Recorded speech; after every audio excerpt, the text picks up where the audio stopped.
7:22. I do apologize on the delay. The board met in closed session under exception C1, specific personnel, C11, threatened or actual litigation, and exception C20, collective bargaining, and C21, approval of previous closed session minutes. Since becoming board president, I do try and start on time. We haven't started this late in a while, but there was a lot that we needed to get through and discuss, so I do apologize and appreciate your patience. It is now 7:22. I'd like to call to order the Waukegan Public School August 24th, 2021 Waukegan Public School Board of Education meeting. If I can have a roll call, please. Oh, I'm sorry, Rod. Sorry.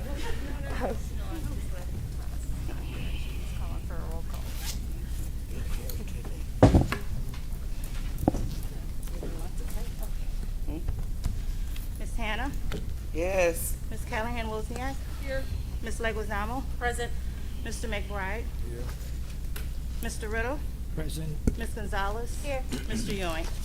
Yes, we are all here. We do have a quorum. So I'd like a motion to go back into open session. So moved. Motion by Mr. Riddle, second by Ms. Hannah. All in favor signify with aye. Aye. Any opposed, nay. We are now in open session. Pledge of Allegiance. I am going to ask, and only because I saw her first, but Ms. Vukovic, if you'd be so kind.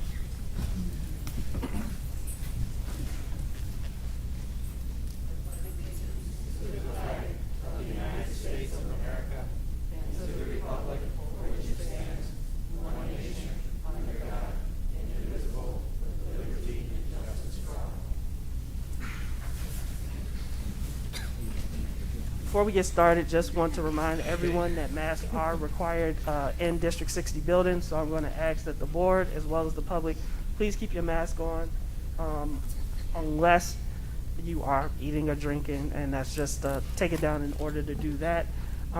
Same thing when you come up to, do we have anyone who's sanitizing the microphones? And if not, if we can get one. I know it's been hard to hear.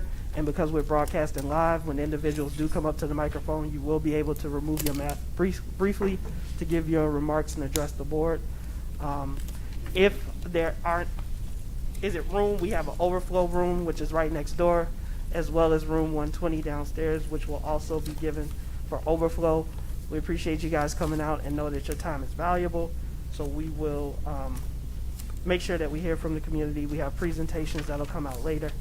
That will address some of the concerns that we've been seeing as a community and as a school district as it relates to our reopening and the pandemic response.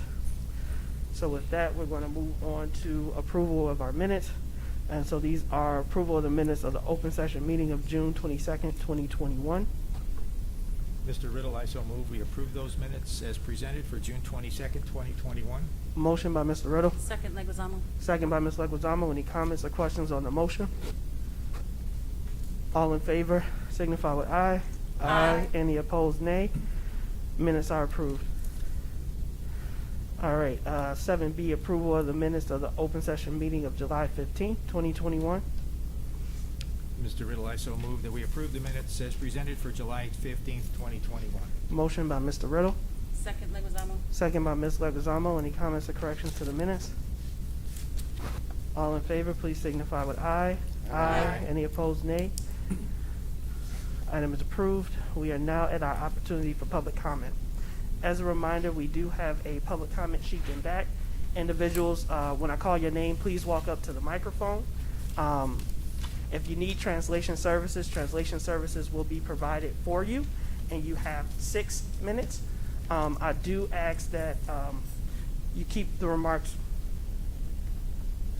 as respectful as possible. Please refrain from mentioning staff or student names in your remarks.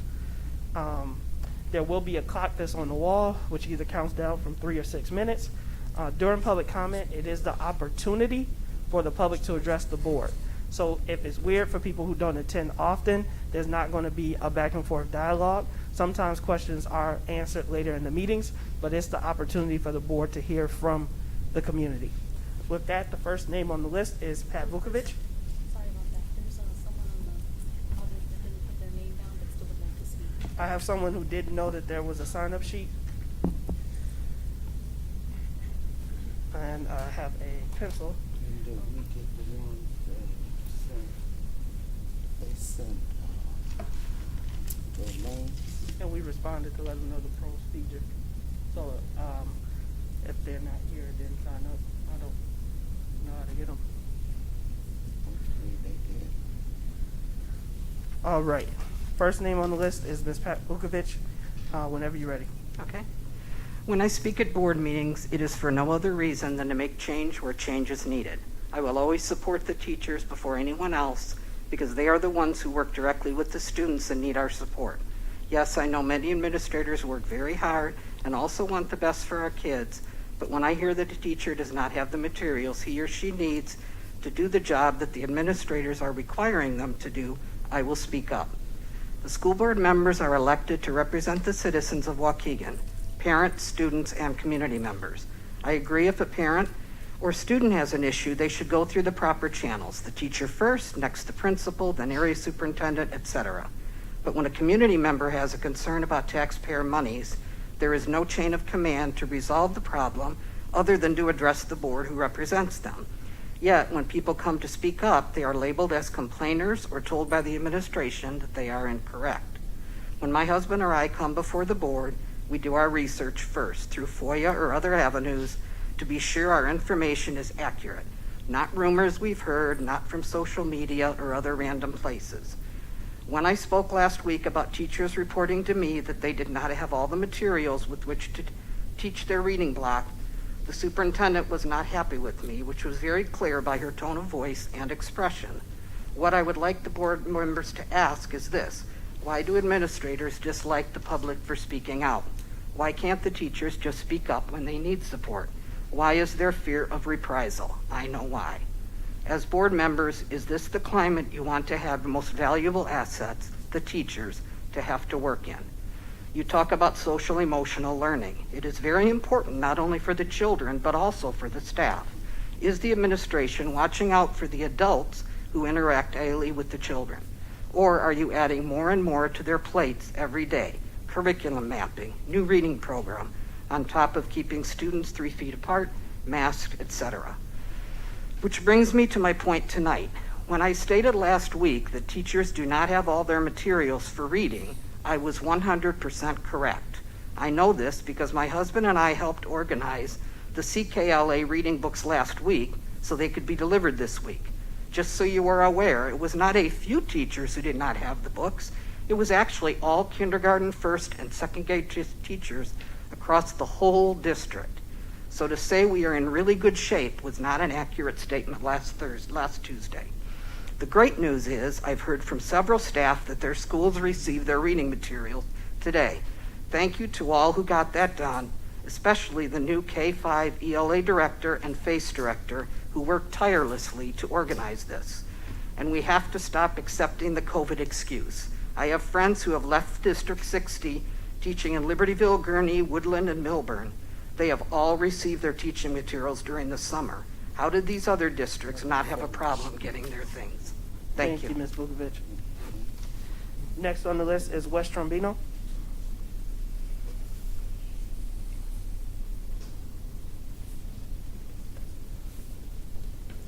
Board President, Madam Superintendent, and board members. I did not think I would be before you as a business owner and a commercial taxpayer at this point in time and this early in time to discuss what I'm going to discuss with you tonight. At the meeting that we had, low bid was accepted for $1.6 million. I made it very clear to everyone on the board, all of the administration, that it wouldn't be possible. I put it in writing to each one of you. And lo and behold, there are no copiers here.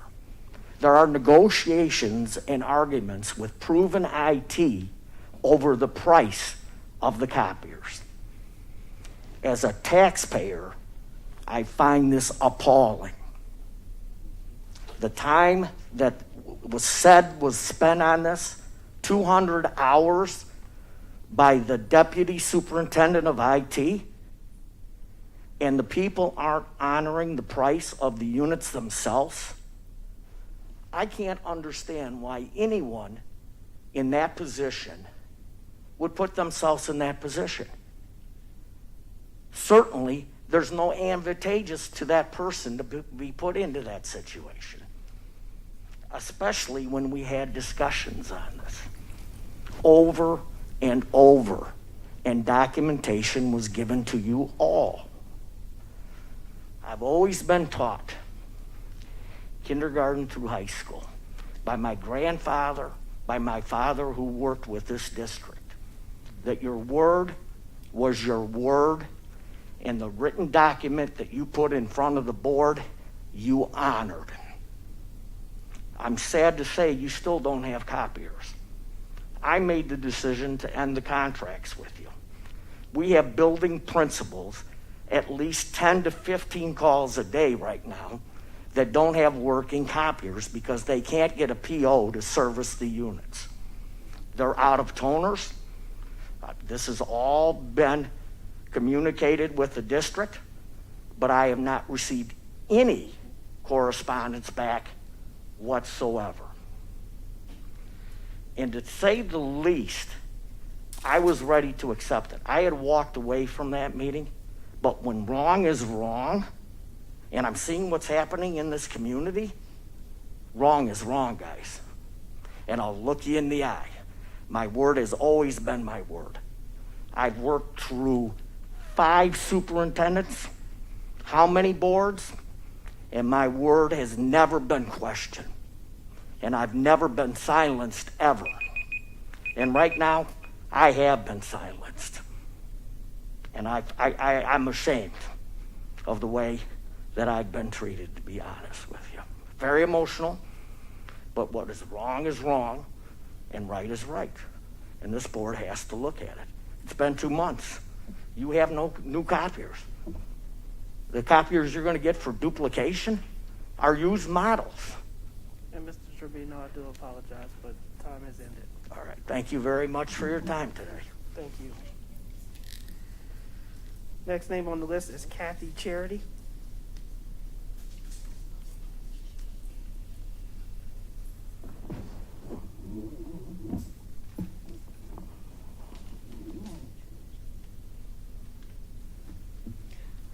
Hello, my name is Kathy Charity. Good evening, Mr. President and members of the board. As a taxpayer homeowner for almost 25 years, last month I stumbled on an article regarding the Thomas Jefferson's middle school being renamed John Lewis Middle School, and I was shocked, saying to myself, the board voted on this name just because he was a civil rights icon? Really? Did they really do their research? What's going on with our school system? Racial theory, council culture, not mentioning the mask mandates? Is the government giving handouts to push these agendas? Why could the school just be named Lewis Middle School? It's located on Lewis Avenue. I also read that other names, like Obama names, were suggested. I said to myself, how much research have the board done regarding these so-called iconic individuals? Did anyone know that the capital of Springfield has a satanic temple called the Snake Nativity? They sit it out during all their pagan holidays at the entrance of the Capitol. Did any of our educators know this? Research is very important. Thomas Jefferson owned slaves, so did many African Americans. If research was done on Thomas Jefferson, why wasn't it done on the rest of these so-called iconic individuals? Remember, Google doesn't have all the answers. Whenever I pass John Lewis Middle School, it makes me uneasy to know that people really don't know about these so-called icons. Research. There are many websites such as DuckDuckGo with military intel to find out all of this knowledge. And I think you should do your knowledge to understand before you make decisions like this. Thank you. Thank you, Ms. Charity. Next name on the list is Maria Devantes.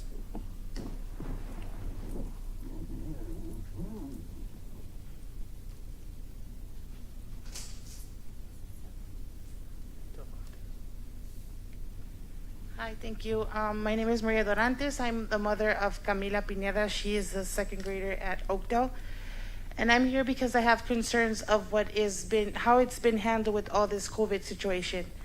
I was told that the art teacher or the music teacher was going to go to my daughter's classroom. She wasn't going to be moved around to classrooms, and she's going to different classrooms, and I don't know if they're cleaning or not, and I'm worried about that. Also, I'm here to make a suggestion, maybe that have parents take their kids to get COVID tested every Sunday, every Saturday. The COVID test is free. Walgreens, Walmart, we could do that. We have time to do it.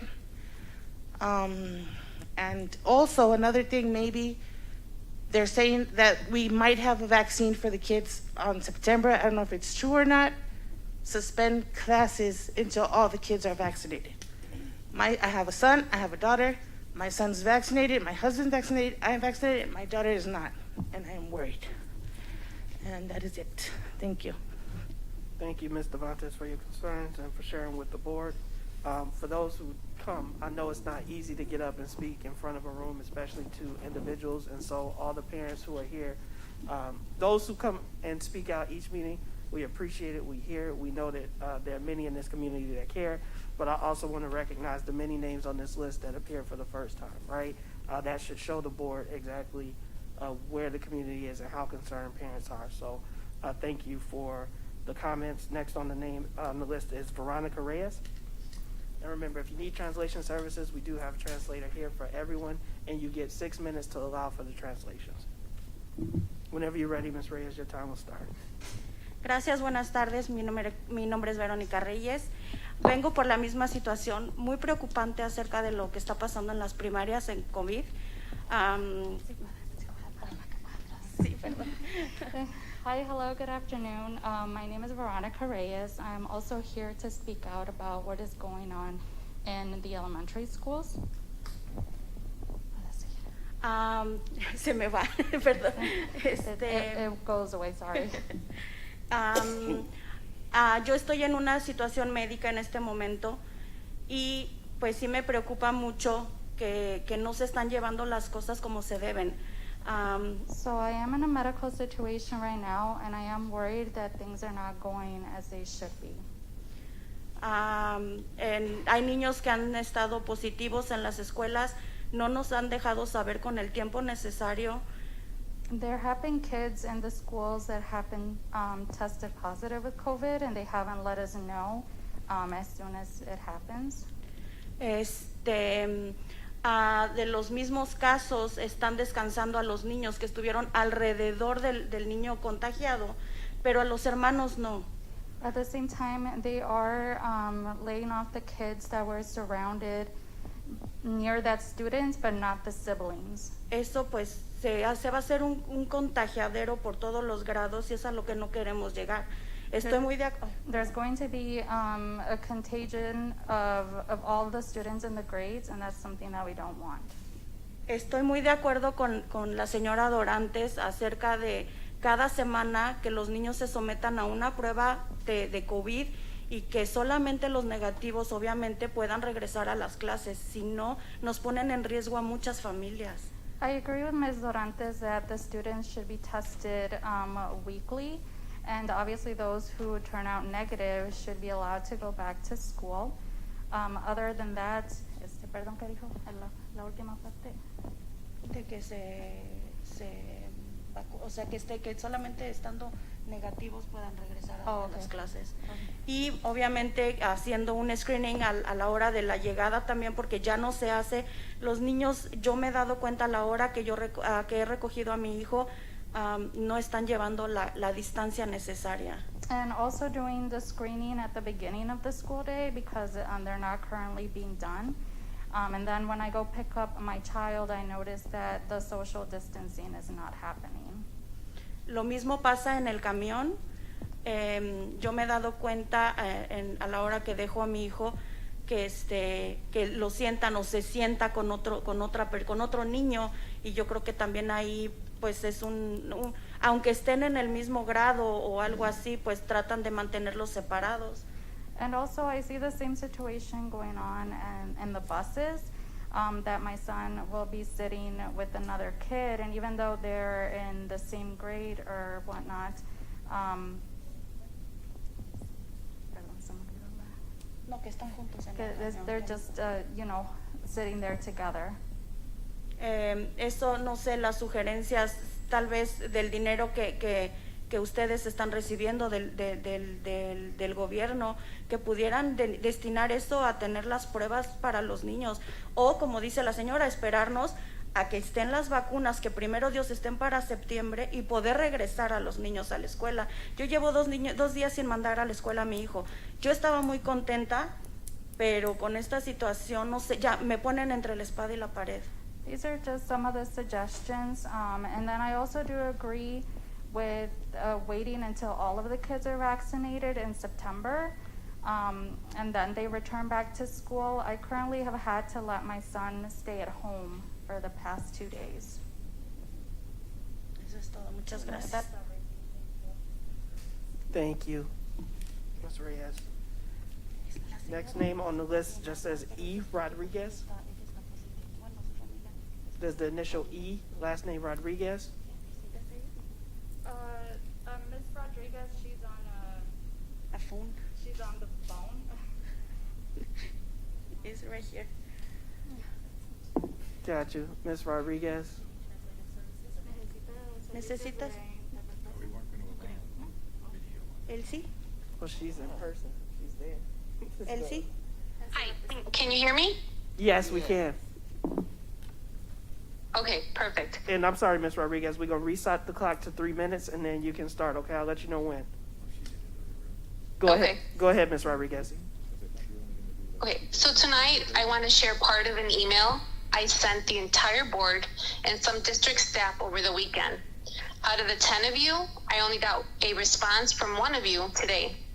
I just wanted to make sure you all got it. This email was in response to a general COVID notice I received on Friday. The reason why we are not physically today is because on Sunday at around 9 p.m., we got a call stating my 6-year-old son was in contact with someone with COVID at school. So we're in quarantine to help protect you. The email says a message like this could have been prevented if the school district required all schools to follow all appropriate measures to protect their children and the staff inside each building. But here we are, with only one school and confirmed cases in at least 4 schools that I know of in this district. There are probably more buildings with cases, but you are not being transparent and sharing the information with the public. Why not send us the information via Remind, Class Dojo, a district and school-wide all-call, a post on the district and school websites and social media accounts, and other forms you have to reach us? The health and safety of my children is not something you can play with or experiment with. We have been observing many unpleasant things. Staff and children alike are not practicing social distancing and are not wearing their face masks appropriately. The schools are not prepared for a full return to in-person instruction in the middle of a pandemic. You guys need to give us an option for remote learning again, as well as being able to join your board meetings remotely. Do what is best for this community. Help us protect each other. My husband and I have educated and modeled to our children how to protect themselves. We've taught them the rules. We've told them to keep their masks on. However, they say there are students in their classrooms that have their mask below their nose or even on their chins. We've told them to keep a safe distance. However, they say that when they're lined up and trying to keep space from the person in front of them, the person behind them is stepping on their heels and pushing them to keep moving. We've told them to disinfect their desk with Clorox wipe in the morning when they arrive. However, they say they are not allowed the time to do so. How are they supposed to take care of themselves if they are not being allowed to do the right thing? Why aren't children asked to keep a safe distance from staff and each other at all times? Why did you decide to remove the plexiglass from students' desks? Why did you spend so much of my tax dollars on them if you were going to tell staff to throw them away? Is my family's hard-earned money disposable to you? Why are there over more than 20 students in classrooms? Is there even adequate ventilation? Why are their desks so close to each other? Why aren't you deep cleaning regularly? Why are children moving from room to room? Why didn't you give us the option to remain in e-learning or a hybrid model? Why not try to prevent a massive spread in your community? I hope that you guys finish reading my email, and I hope to get more than one response from you. As our representatives, I think you are here to represent our community, and hopefully you do it the right way. Thank you, Ms. Rodriguez.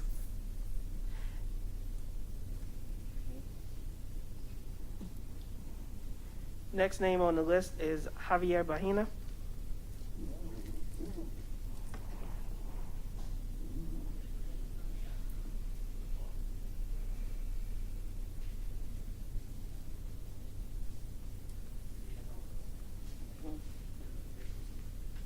Hello, good evening. Yeah, it's about the same thing. I actually, we agree also to stay home. I think our daughters still keep learning through the web. There is not a problem for us. And actually today, same thing. We just coming back from the doctor to get the results for the COVID, because for a simple how to say, allergies. Now we had to test her. For not sending her to allow to send her to the school. Yeah. And luckily she was okay. She's free of COVID. And then, yeah, the same thing. I stand by the other people to keep teaching through the web. Thank you. Thank you, Mr. Bahina. Next name on the list is Hector, and please correct me if I pronounce it wrong. Pinedo? Hector, Pineda.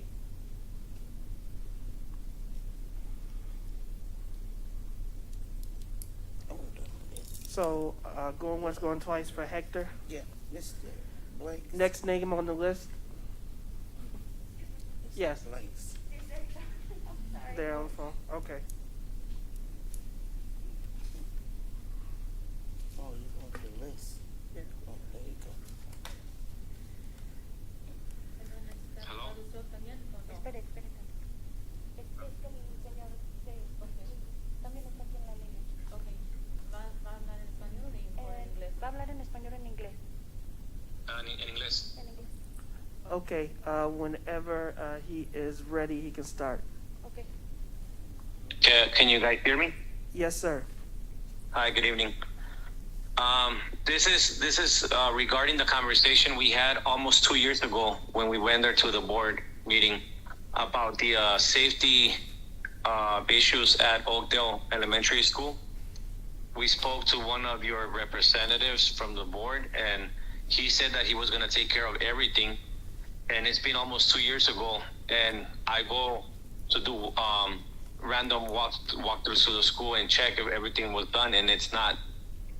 And last time I was there, I told you that I got in contact with one OSHA agent, and I was going to do a walkthrough. I canceled that meeting because the person, you guys do not permit me saying names, but I'm guessing you guys know who it is. He said that he was going to take care of everything, and he did not. He lied to my face and everybody else's face. He broke that trust between you guys and the community. This time I got in contact with an agent. I would have been there at that podium, but I can't because I got to do quarantine because of the same thing with my son having contact with another kid that had COVID. And I already spoke to the agent, and we're going to schedule an appointment as soon as I get my results saying negative or my quarantine is over. Because this is not fair that you guys broke that trust. You guys lied to us. There's a lot. Are you guys waiting for somebody to get injured pretty bad, or what are you guys waiting for? The last time I was there, I told you that my kid got his head open in one of the playgrounds, and this gentleman said that he was going to fix everything, and he did not. So, are you guys waiting to one student to injure himself pretty bad to get matters in hand, or what are you guys waiting for? You guys don't want us to say names. I want to, because that's not fair, you know? because you guys just want like the good reviews, but not the bad reviews. You guys can do much better than that because we're all paying tax. Let's work together. We're working together, and you guys are not doing what you guys are promising. Okay, so I'm just letting you guys know that as soon as I get my result say negative, I'm going to do a walkthrough with an OSHA agent already. Okay. And we're in a situation because of that. Yes, and we're in this situation because of them, exactly. And that's not fair. Because we decided to- And one more thing, I've been hearing of some other parents that are getting phone calls or I think approached by a police officer saying that if they don't send their kids to school, they're going to get fined or even do some jail time. And that's not fair. That's it. Thank you. Thank you, Mr. And I'm sorry, for the record, I want to make sure I'm pronouncing his name correct. How do you pronounce the last name? Pineda. All right, thank you, Mr. Pineda. The next name on the list is Claudia Hevadia.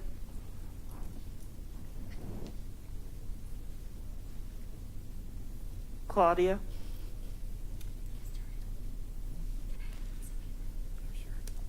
Going once, going, is this Claudia?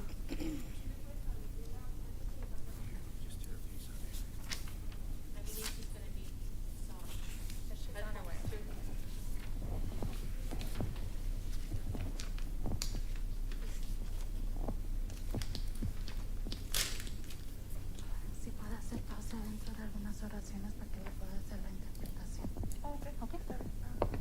Buenas noches. Hello, good night. Good afternoon. Mi nombre es Claudia Heredia My name is Claudia Heredian. y es el primer año que ingresa mi niño a la escuela. This is the first year that my child has registered here in the schools. Él va al kinder. He goes to kinder. Pero por los motivos que estamos pasando, But because of the reasons that we're going through, yo no lo iba a mandar a la escuela, lo registré, pero no lo estaba mandando, más bien no lo mandé por una semana. I had registered him, but I actually didn't send him because of everything that's going on. Mi esposo tiene diabetes y tiene, pues aquí está presente, lo pueden ver. My husband has diabetes, but he's here, as you can see. Tiene problemas del corazón, ha tenido 3 strokes. He has heart problems. He's had 3 strokes. Y era la razón por la que yo no quería mandar a mi niño al último pues sí lo registré, pero ya no lo quería yo mandar. And that is the reason why I haven't sent my son to school. I did register him, but I haven't sent him. Pero el viernes en la hora de mi trabajo, But on Friday, during my work hours, me llamó un oficial I received a call from an official que me pareció amenazante lo que me dijo. that to me it sounded very threatening. Me dijo que si el niño no se presentaba en 9 días a la escuela, He told me that if my son didn't present himself in school, me iban a multar con $100 por cada día que él no se presentara a la escuela. they were going to fine me with $100 for every day that he didn't attend. Y si yo no podía pagar esa cantidad, And that if I couldn't pay that amount, me iba a ser arrestada por 30 días. that I was going to be jailed for 30 days. No sé quién le dio mi teléfono o de dónde agarró información que mi niño no estaba asistiendo a la escuela. I don't know where this person got my phone number or how he received information that my child wasn't going to school. Pero más que nada pienso en la salud de mi esposo y de él y de toda la familia más bien. But more than that, I think about the health of my husband and him and, well, the whole family as well. Porque ya salió un caso en la escuela o no sé qué tantos han salido más que no han querido decir. There has been one case, or there may be more, I'm not sure, they haven't been able to tell us. Pero a mi niño no lo voy a mandar más a la escuela. But my son, I will not be sending him back to school. Así vaya el policía por mí, es okay. That is, even if the police officer goes to my house, that's fine. Porque para mí me pareció amenazante esas palabras. Because to me, those words sounded very threatening. Porque es mi hijo, es mi responsabilidad y a nadie le va a poder más que a mí. It is, Si algo le llega a pasar. it is my son, he's my responsibility, and no one else is going to take care of him than myself, since he is as my son. Porque me supongo que si algo le llega a pasar, ellos nomás se van a lavar las manos y that's it. Because I figure that if he gets sick, they're just going to wash their hands off of it, and that's it. Y es todo, nomás quería hacerse saber eso, porque para mí me pareció no la forma correcta para comunicarse a mí para mandar a mi niño a la escuela. That was it. That was all I wanted to communicate, as I figured that is not the correct way to direct that issue for not sending my son to school. Okay, gracias. Thank you. Thank you, Ms. Hevadia. Gracias. Next name is Edgar Hevadia. Same. Next name on the list is Ariana Garcia.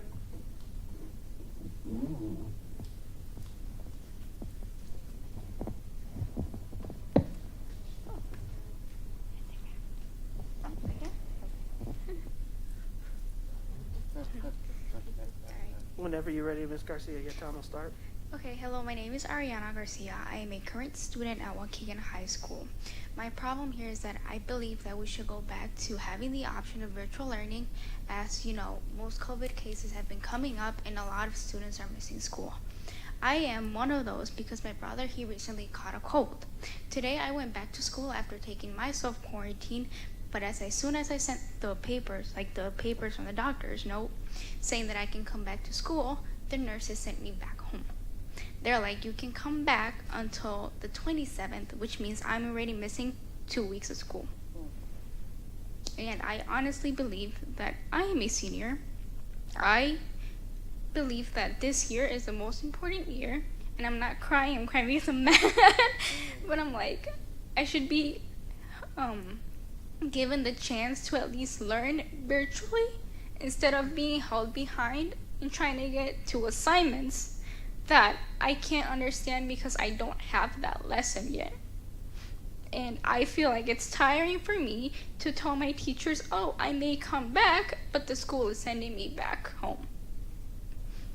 And that's pretty much it. Because I took 2 COVID tests saying that it was a 15-minute rapid test, but the nurses said, oh, we do not accept this test. We need a more recent one, and you need a PCR, which my mom and I, were not told about. We just had a negative test, as my brother also had a negative test. And today I thought that I could come back to school, but they said no. They sent me back home, 3rd period. That's pretty much it. Yeah, thank you. Thank you, Ms. Garcia.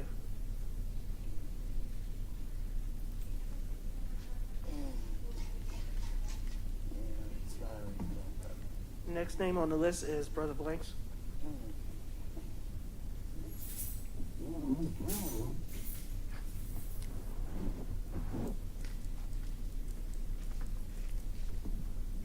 Brother Blanks, Black Abolition Movement for the Mind.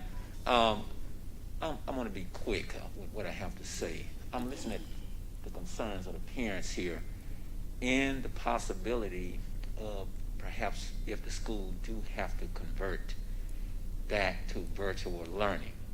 And what the name, it's no, the name is not important. I'm just going to state the name who the check was written to is not important. I'm looking at the fact that last board meeting you approved a $1.6 million payout. A $1.6 million payout with the potentials and the possibilities of students going back to virtual learning. You wrote out a $1.6 million check without saying any provisions as if, what if the students go back to virtual learning? You mean you're going to pay $1.6 million out to any organization? I don't care what organization it would be. You're going to pay out $1.6 million to an organization or someone, and don't get me wrong, our students need all the help they can get. So I'm not opposed to the help. I'm not opposed to the counselors. But what I am opposed to is writing out a $1.6 million check without provision in place that says, what if we go back to virtual learning? Surely $1.6 million should not be something that is given for someone who's going to be sitting where our kids are sitting in front of a computer as opposed to hands-on interaction. That's a lot of money to put out with the possibilities of our students going back to virtual learning. And I just thought that should have been better That should have been better laid out in the contract to say, hey, if we go back to virtual learning, we're not going to need as much of the support as that you guys may be, that you may, right now that you may be looking at.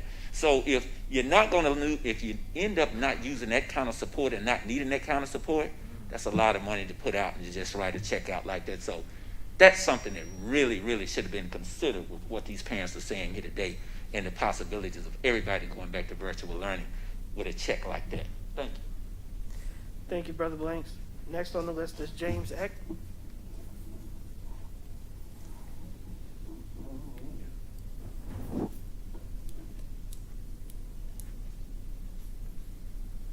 Whenever you're ready, Mr. Eck, your time will start.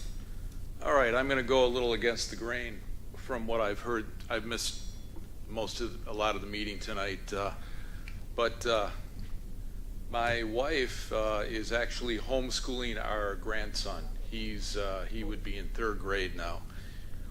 She's homeschooling him because of the mask requirement. These masks, you know, what I've heard people talking about, there are so many issues, different concerns that people have, different things that are, it's very difficult for teachers and the staff to make sure all the kids are doing all these things.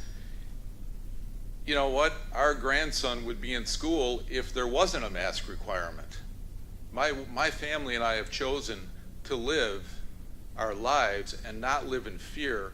These things are useless. I don't know how many of you know this. These things basically do very little to stop the virus. All right?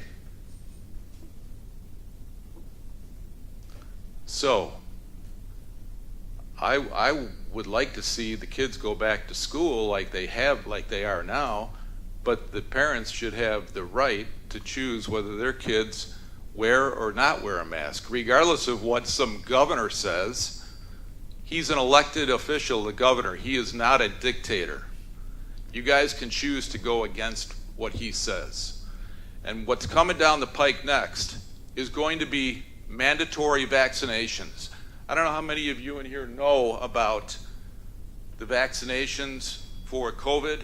How many, if you go to VAERS, V-A-E-R-S website, in conjunction with the CDC, there have been almost 11,000 people die after getting the COVID vaccine. 11,000 almost, and tens of thousands of others of people have had myriad of issues. Blood clots forming, all sorts of problems they've had. This is good. This is going to be next, and you guys are going to have to decide: are we going to force children to get a vaccination that wasn't even approved until this week? That is child abuse. That is these masks. Making kids wear a mask is child abuse. I don't know. I don't even know the country I live in anymore. It's disgusting. Thank you, Mr. Eck. The next name on the list is Alma Garcia.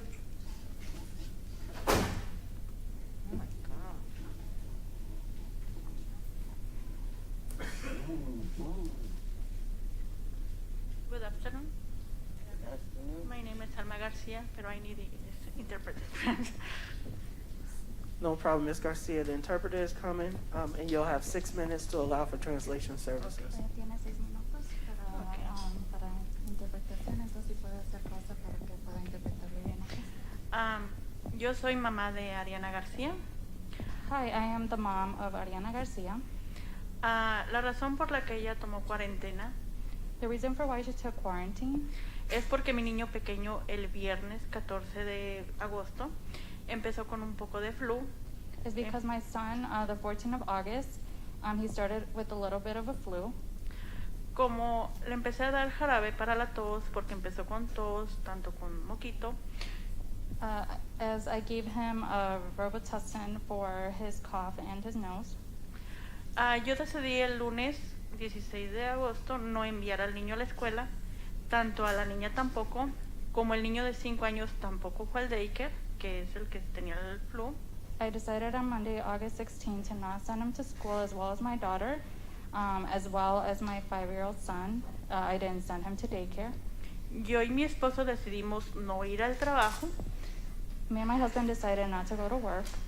tomar una cuarentena voluntaria We took a voluntary quarantine por lo importante que es el virus, que lo tenemos que tomar en serio. due to the importance of the virus and how important it is to take it seriously. Yo como padre de familia, As a parent of a family, pienso que hice lo correcto en tomar cuarentena voluntaria. I think that I did the right thing by taking a voluntary quarantine. Perdí dinero, días, I lost wages, I trabajo. lost days, work. Estoy de acuerdo con ella que debería de tener en los días que esté en cuarentena educación virtual. I agree with her that while she was in the days of quarantine, that she should have had virtual learning. Les hice test del COVID a los dos porque están más en conjunto ella y su hermano. I did the COVID test for both her and her brother since they tend to be together most. Los dos salieron negativo. Both of them turned out negative. Hablé a su escuela School. del niño, envié emails And I also sent emails con notas de la escuela, del doctor, perdón. with the doctor's note. Me dan las notas del doctor que ella y el niño pueden regresar a la escuela, porque contando desde el día 14, como me informaron en la escuela del menor. With the doctor's note, it indicated that from the 14 to 16, that she'd be able to return. Para el día de ayer eran los 10 días de cuarentena que ellos podían regresar a clases. With the yesterday, it was the 10 days already completed, meaning that she could return to school. Hoy que ella regresa a clases, me la regresan para la casa, que porque tiene que tomar cuarentena hasta el día 27. Today, they sent her back home from school, telling her that she needs to quarantine until the 27th. Entonces me imagino que si yo estoy haciendo lo correcto, ¿por qué me están haciendo esto con la niña? So it seems if I am doing the correct thing, then why are they doing this to my child? Porque ella es una muy buena estudiante. Cuando había clases normales, ella estuvo en la orquesta del Distrito 7, que creo que nomás un estudiante de Waukegan fue. So, because she's a very good student, she is in orchestra, and she's also in District 7. Estuvo en clases de honores, es activa en la escuela. She was in honors classes. She's very active in her school.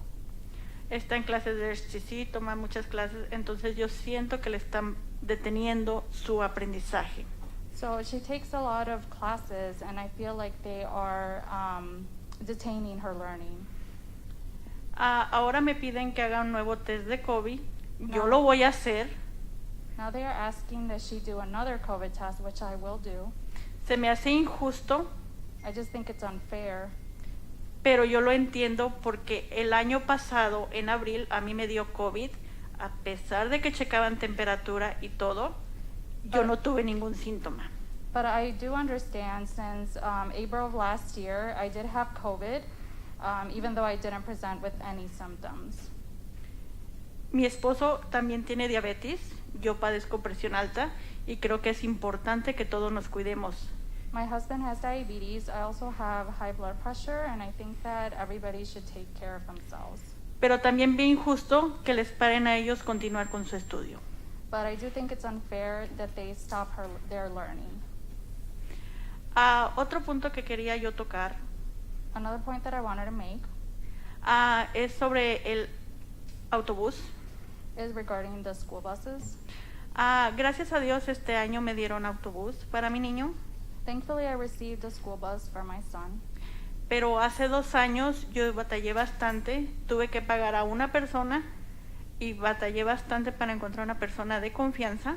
But 2 years ago, I struggled a lot. I had to find and pay someone that I could trust.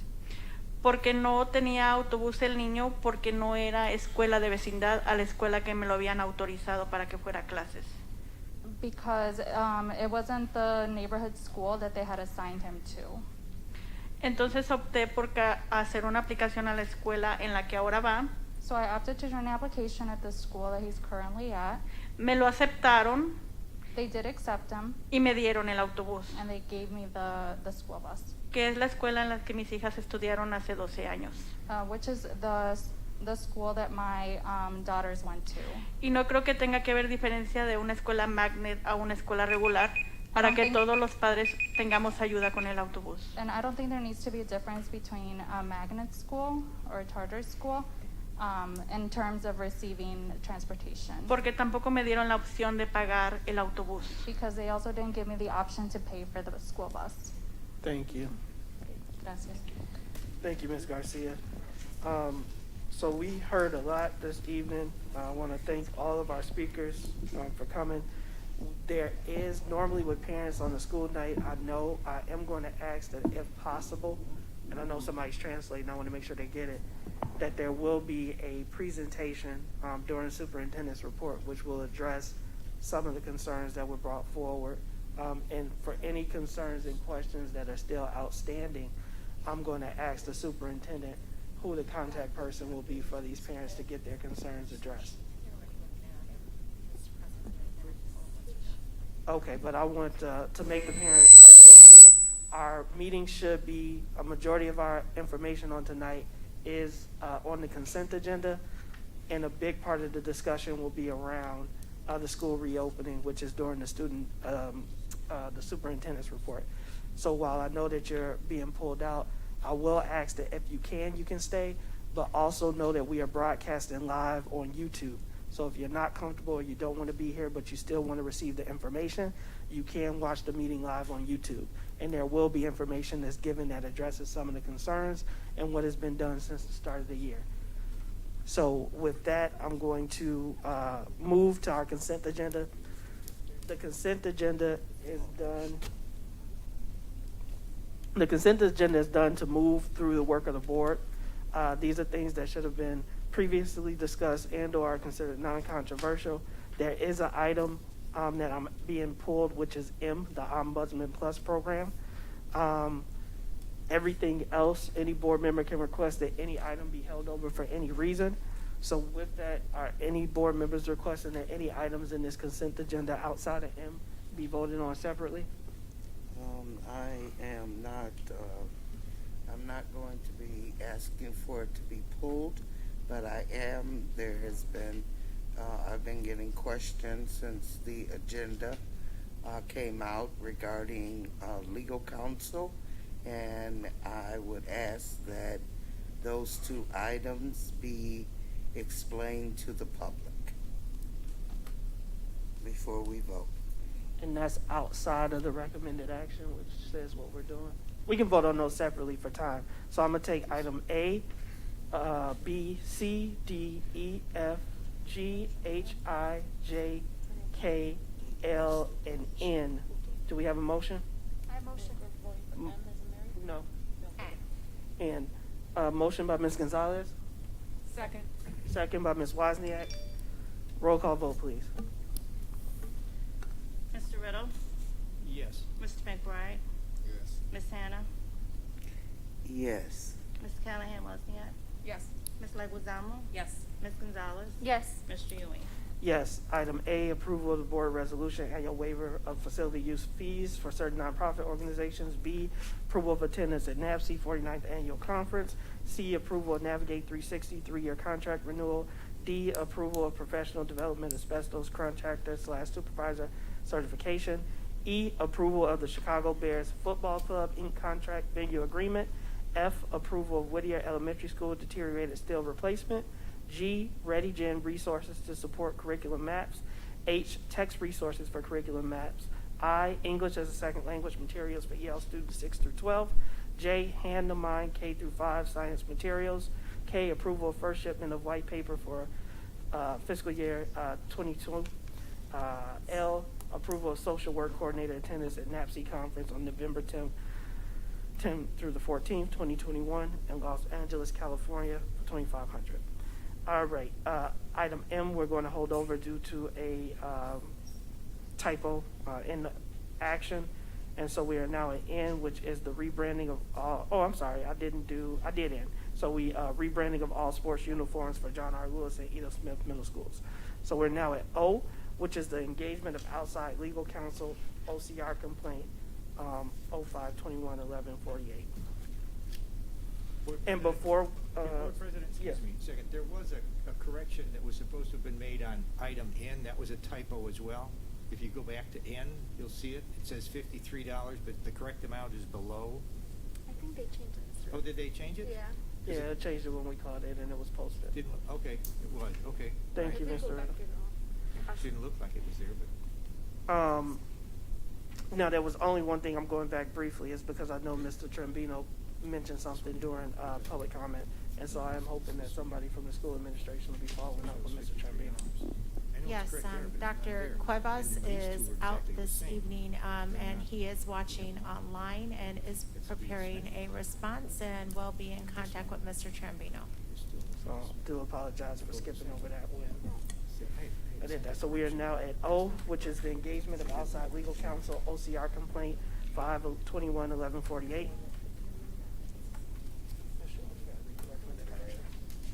What? You see if it's. Board President, that has now been corrected, that item N. There's a typo, which I'd asked to be corrected, and then the two attachments were the same. Instead of showing one for John Lewis Middle School, they both showed Edith Smith. So I don't know if we can correct that now. We'll hold it over. All right. So we did already vote on it, so we have to re-vote. On the board. Just to amend the language of the text.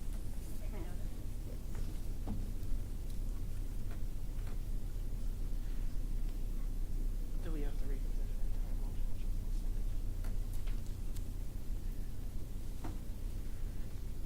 Yeah, so who was the first that they would amend their motion?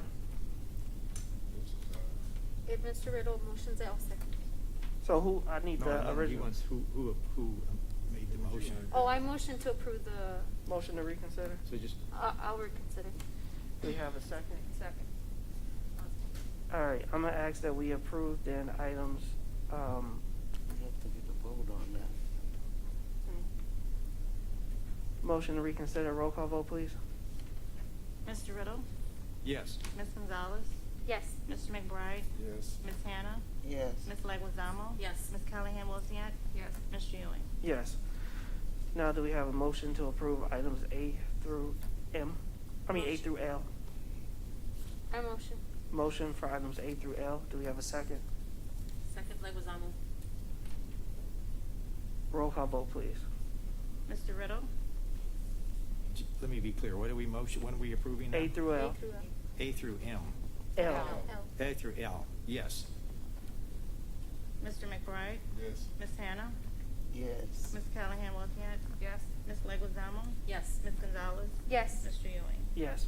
We'll bring item N back at the next board meeting. We are now at item O, which is engagement of outside legal counsel, OCR complaint 5-21-11-48.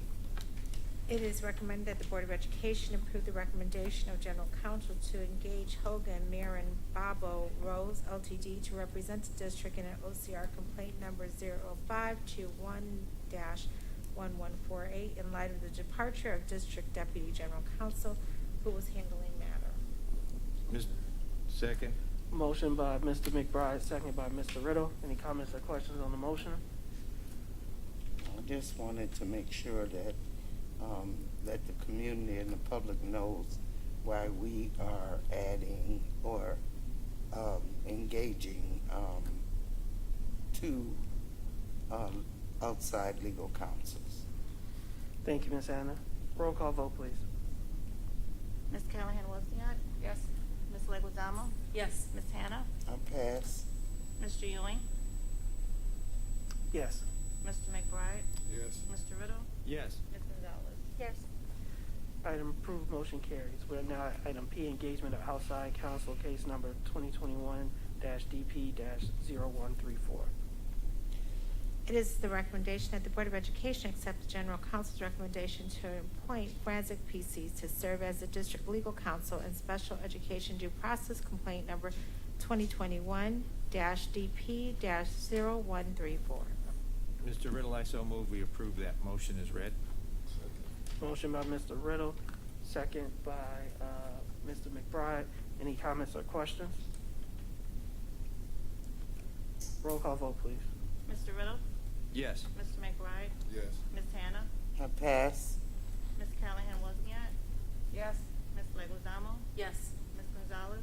Yes. Mr. Ewing? Yes, item approved, motion carries. We are now at purchases and contracts, which is the approval of EIR grant STEM specialist consulting agreement.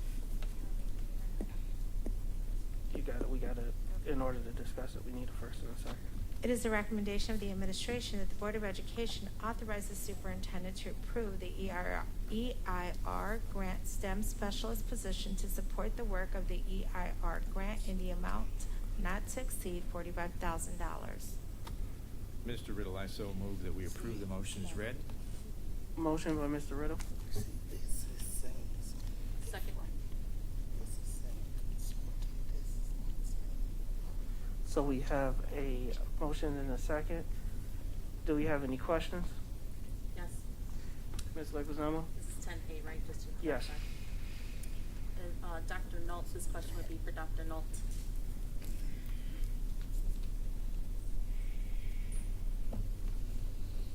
This is consulting.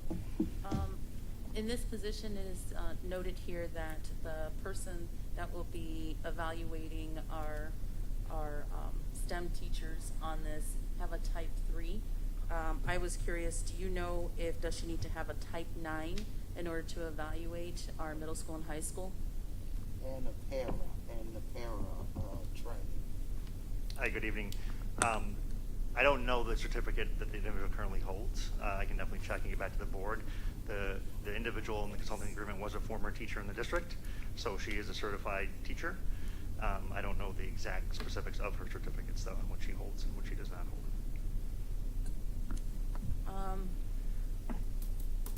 In regards to the evaluation, Ms. Hannah, your question, Yes.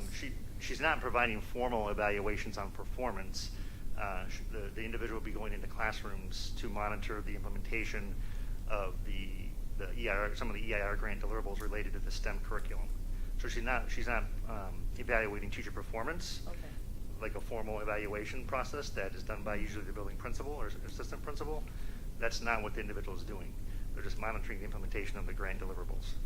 So can you explain the approval of the EIR grant STEM specialist, and it says consulting agreement?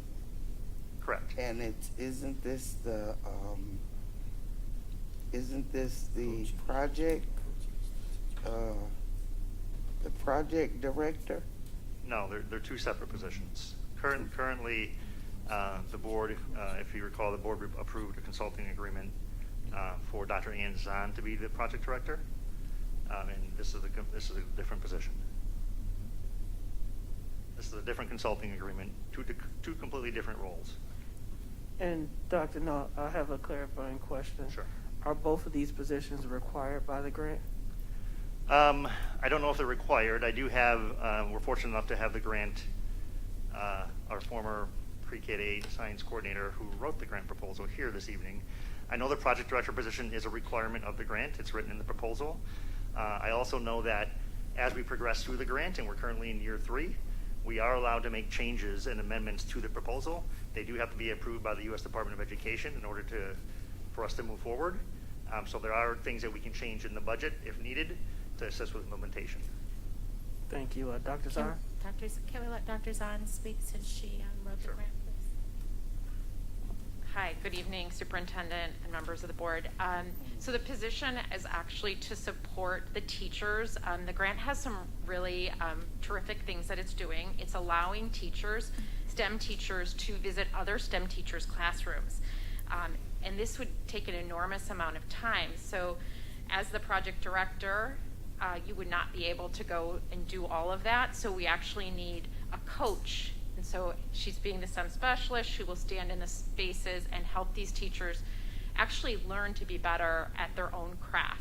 So they'll actually get to visit other teachers' classrooms, which is pretty exciting. In most cases, teachers have never visited another teacher's classroom. Additionally, this position was proposed to our our grant supervisor at the U.S. Department of Ed, because without it, in most cases, the project director would not also do that job. We're hoping to scale up the grant eventually and to be able to write about it, and so this would be a necessary position to do that. And she is acting in the role of a coach. She is one of our founding STEM teachers in the district. She knows the curriculum well. She knows the computer science aspect of the curriculum, which is really important. And actually, she's here tonight, and Marianne Lucas. And most of the staff already know her, so we wanted to bring in somebody familiar. And I just wanted to add that, year 3 implementation is a critical year for the grant. Year 4 and 5 are not guaranteed.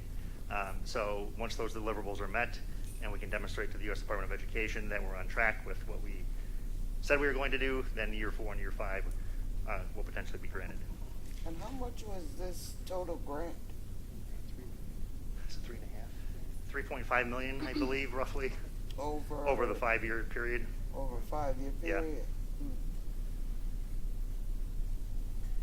Thank you. Are there any other questions on this item? If not, Thank you. roll call vote. Mr. Riddle?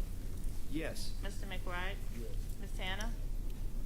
I am still a little bit confused as to why we have to end up paying 3 times with this, and so I'm gonna say no. Ms. Callahan Wozniak? Yes. Ms. Leguizamo? Yes. Ms. Gonzalez? Yes. Mr. Ewing? Yes, item approved, motion carries. We are now, it says new agenda item, but there's nothing there. Item 11A, personnel for 8/24/21. It is a recommendation that the Board of Education accept the administration's recommendation to approve the appointments, retirement extension, and accept the retirements and resignations as found on schedules F964, L911, and G622. Mr. Riddle, I make a motion that we approve the resolution as presented by make a motion that we approve this as read by the superintendent. Second. Motion. Second by Ms. Wozniak. Any comments or questions on the motion? Roll call vote. Mr. Riddle? Yes. Mr. McBride? Yes. Ms. Hannah? Yes. Ms. Callahan Wozniak? Yes. Ms. Leguizamo? Yes. Ms. Gonzalez? Yes. Mr. Ewing? Yes, item approved, motion carries. I have a couple of administrative appointments that the superintendent would like to introduce.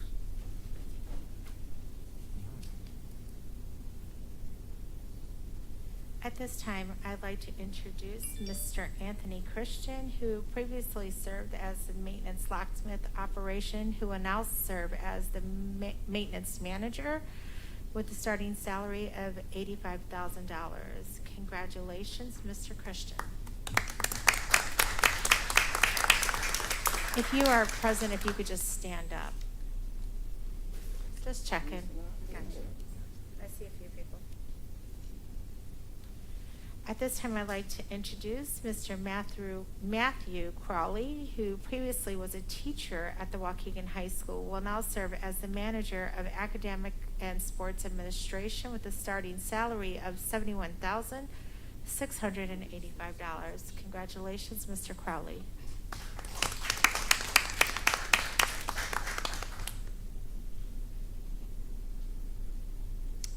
Welcome home, Dr. Zahn, who previously served as a project director overseeing our EIR grant.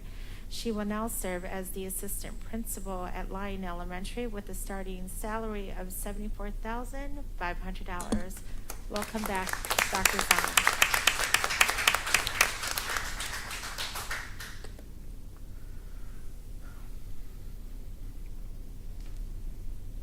All right, and so what I'm going to do, we have item 14A, which is the ratification of the second processing of board bills for August 2021, annual check request payments, and First Midwest insurance payments for the period of August 4th, 2021 through August 17th, 2021.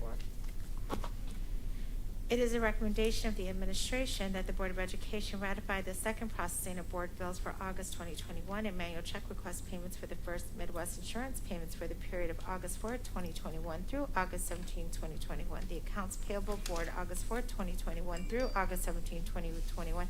Payments total $3,946,775.80. The manual check request payments for the period of August 4, 2021 through August 17, 2021 total $812,284.82.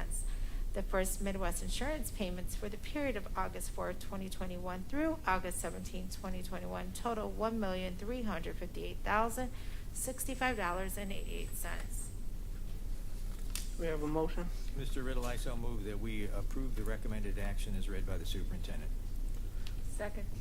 Motion by Mr. Riddle, second by Ms. Wozniak. Any comments or questions on the motion? Roll call vote, please. Mr. Riddle? Yes. Mr. McBride? Yes. Ms. Hannah? Yes. Ms. Callahan Wozniak? Yes. Ms. Leguizamo? Yes. Ms. Gonzalez? Yes. Mr. Ewing? Yes, item approved, motion carries. Now at committee reports, but I'm going to, because we have parents here, I don't even know if there are any committee reports at this time. Student board member report, and then we're going to go, Ms. Hannah, if you're okay with it, directly into our superintendent's report. Yeah, I don't have. Yes, ma'am. All right, Mr. Usani? All right. Good evening, everyone, board president, board members, superintendent, and community members.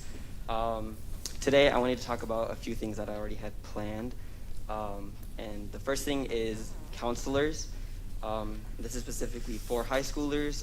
I don't know about Brookside, but for Washington campus.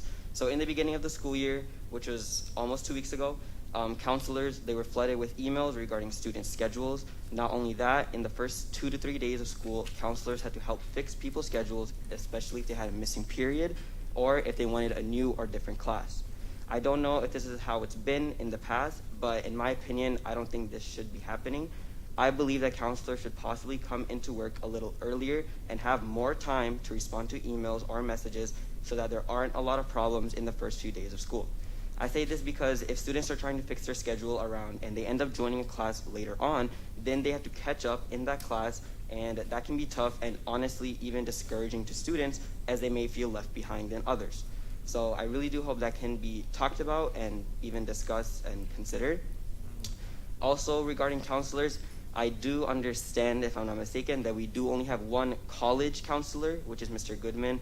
I personally did speak with him about my personal future plans, and I do like him a lot. But only having one college counselor for hundreds of kids, not including Schuler and Waukegan College kids, which to me is honestly crazy. I don't know how he's managed it in the past, but I definitely do think another college counselor at least should be on the lookout if that's not already happening. Next, I wanted to talk about bathrooms real quick, and please correct me if I'm wrong, but I do believe that bathrooms will be getting redone, if I'm not mistaken, already, like that's the plan. And the reason I'm asking this is because a lot of people have told me the past few days, even last week, that the bathroom either smells or it's just dirty, which I understand are from students themselves. But I guess the way I think about it is if there are new bathrooms as soon as possible, then students will appreciate it more rather than having like already a dirty bathroom and they don't care and they can just trash it or dirty it. But yeah, and then lastly, I did, this is already what I was going to talk about, and I guess I'll add more on, but this will be about COVID in school.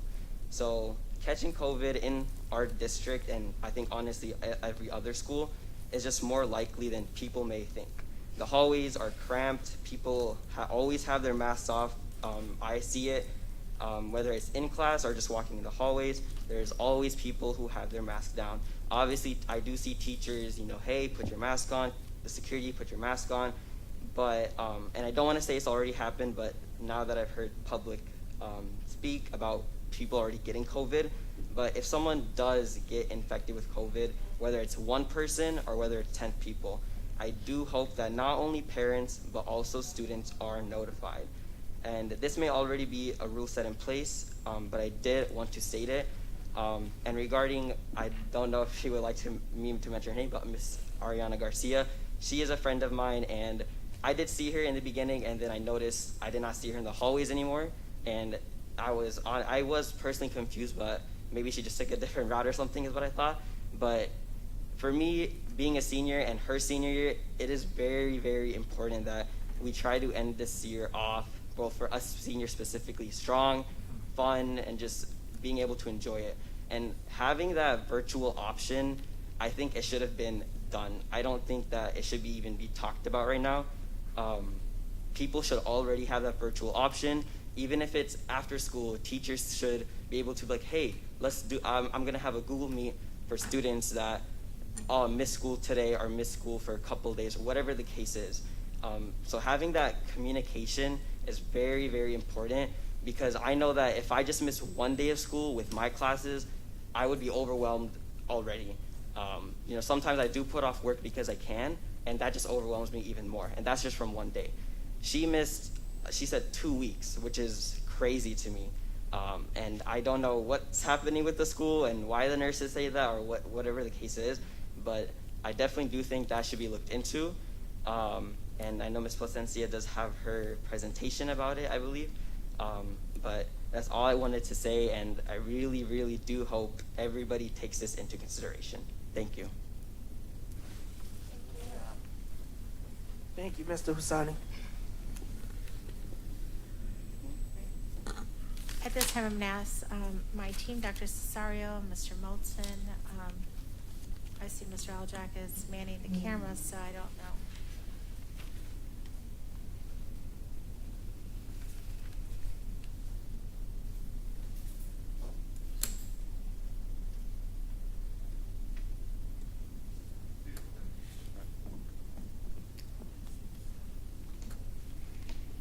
Good evening, Superintendent Placencia, President Ewing, members of the board, ladies and gentlemen. I'm Eric Christensen, and we're going to present to you about the opening of school. All right. We're going to start like we usually do with the attendance overview. So up here you have attendance rates for the various schools over the first week of school. One caveat as you take a look through all this, please realize that we are also culling the records. We have lots of students who were with us in May, moved over the summer, and are not here. They're being marked absent right now. Student outreach is taking an active role. We're going through to find those families to make sure we cull the enrollment records and make sure we have them at their appropriate school. And if they haven't moved away, we're getting them into school. So we're going through there. So as you take a look through those numbers, they may seem a little low, but we are working on that through those cases. Okay. Then the next topic is going to be registration, and it's not the best news, but I'm gonna share where we're at and what's going on. So, like so many businesses, we've gone from in-person lines to online virtual lines. And we've been keeping up fairly well, except now in August, our demand has superseded our capacity as we're going through. As you take a look at this first chart, it's kindergarten registration. It kind of shows what a typical year is and what we've been doing through this year. Typically, we start with the current pre-K kids and get them enrolled into kindergarten. We usually get about 350 this way out of 500. This year we got 240 out of 340, just because there were fewer pre-K kids to pull from, and we had a higher percentage, but there were fewer to pull from. We usually do big Saturday registrations in April and May, big events where hundreds of people come. We register 150 to 200 each Saturday. Due to COVID mitigations, those did not happen. So we were making those up over the summer. Usually over the summer we have about 100 that come through that way. We did better that way, we had 250. So August 1st, we typically have 850 students registered for kindergarten out of the almost 1,000. This year we had 500. So all those applications were still coming in, pouring in, kind of going through there. Next slide. Here's our online process. Parents register online at WPS60.org.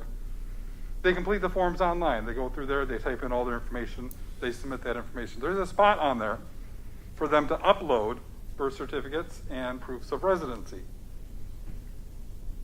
Registrars will then review these applications to make sure that everything's filled out correctly, and they got the required valid documents. A lot of times, the proofs and birth certificates aren't uploaded because parents aren't familiar with an upload process and getting that all in there. Or the wrong documents are uploaded. They upload a cable bill, a TV bill, a phone bill, and they're not on our list of approved documents. So then we have to go back and forth and ask for this. We have to call them, we have to email them. Items are going back and forth. And then when they're emailing us these pictures, we're emailing back links and pictures back and forth. They end up in our spam folders, and things get bogged down. So things get bogged down with the online process, get bogged down with the email. So we're working through that and getting all that in there. And then when everything's all done, we will then email and call the parent. I think I've gone through these points. Yes.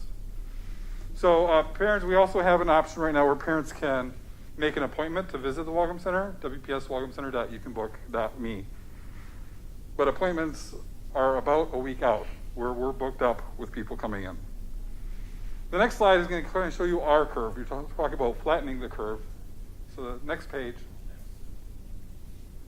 So you see that's our curve from over the summer, and you can kind of see how it's going a sharp, steep curve through August. Number of applications we're getting in, number of applications without proofs attached, and the number that we are approving. The next slide has the actual numbers. The last 2 weeks of July, you see we've got about 100, ending July 23rd, 181, ending July 30th, of new applications each week. Then you see how the weekly approved is not very high. That's because we're contacting them saying, bring this in, we need this, or mail this in, email this in, text it in, take a picture and text it in. We're doing everything we can. Our numbers, back up, we're still on the chart. The numbers get improved as to how many are approved each week, because at the same time our demand is going up. The parents that had applications earlier in the summer, they're now turning in their things. So besides the brand new applications, we've got everybody finishing their applications at the same time, and that's where the pent-up demand has come through. We are seeing an edge of that. So this last week, we had 92 new applications, so that's finally going down.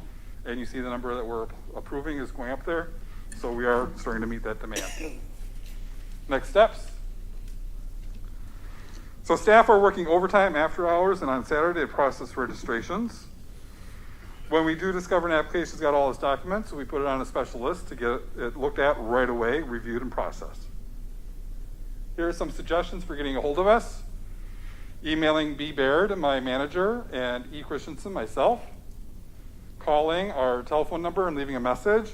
We do get back to people. Sometimes it takes a while, maybe a day or two, so that we can kind of get through everything. We do our best to get back to everybody.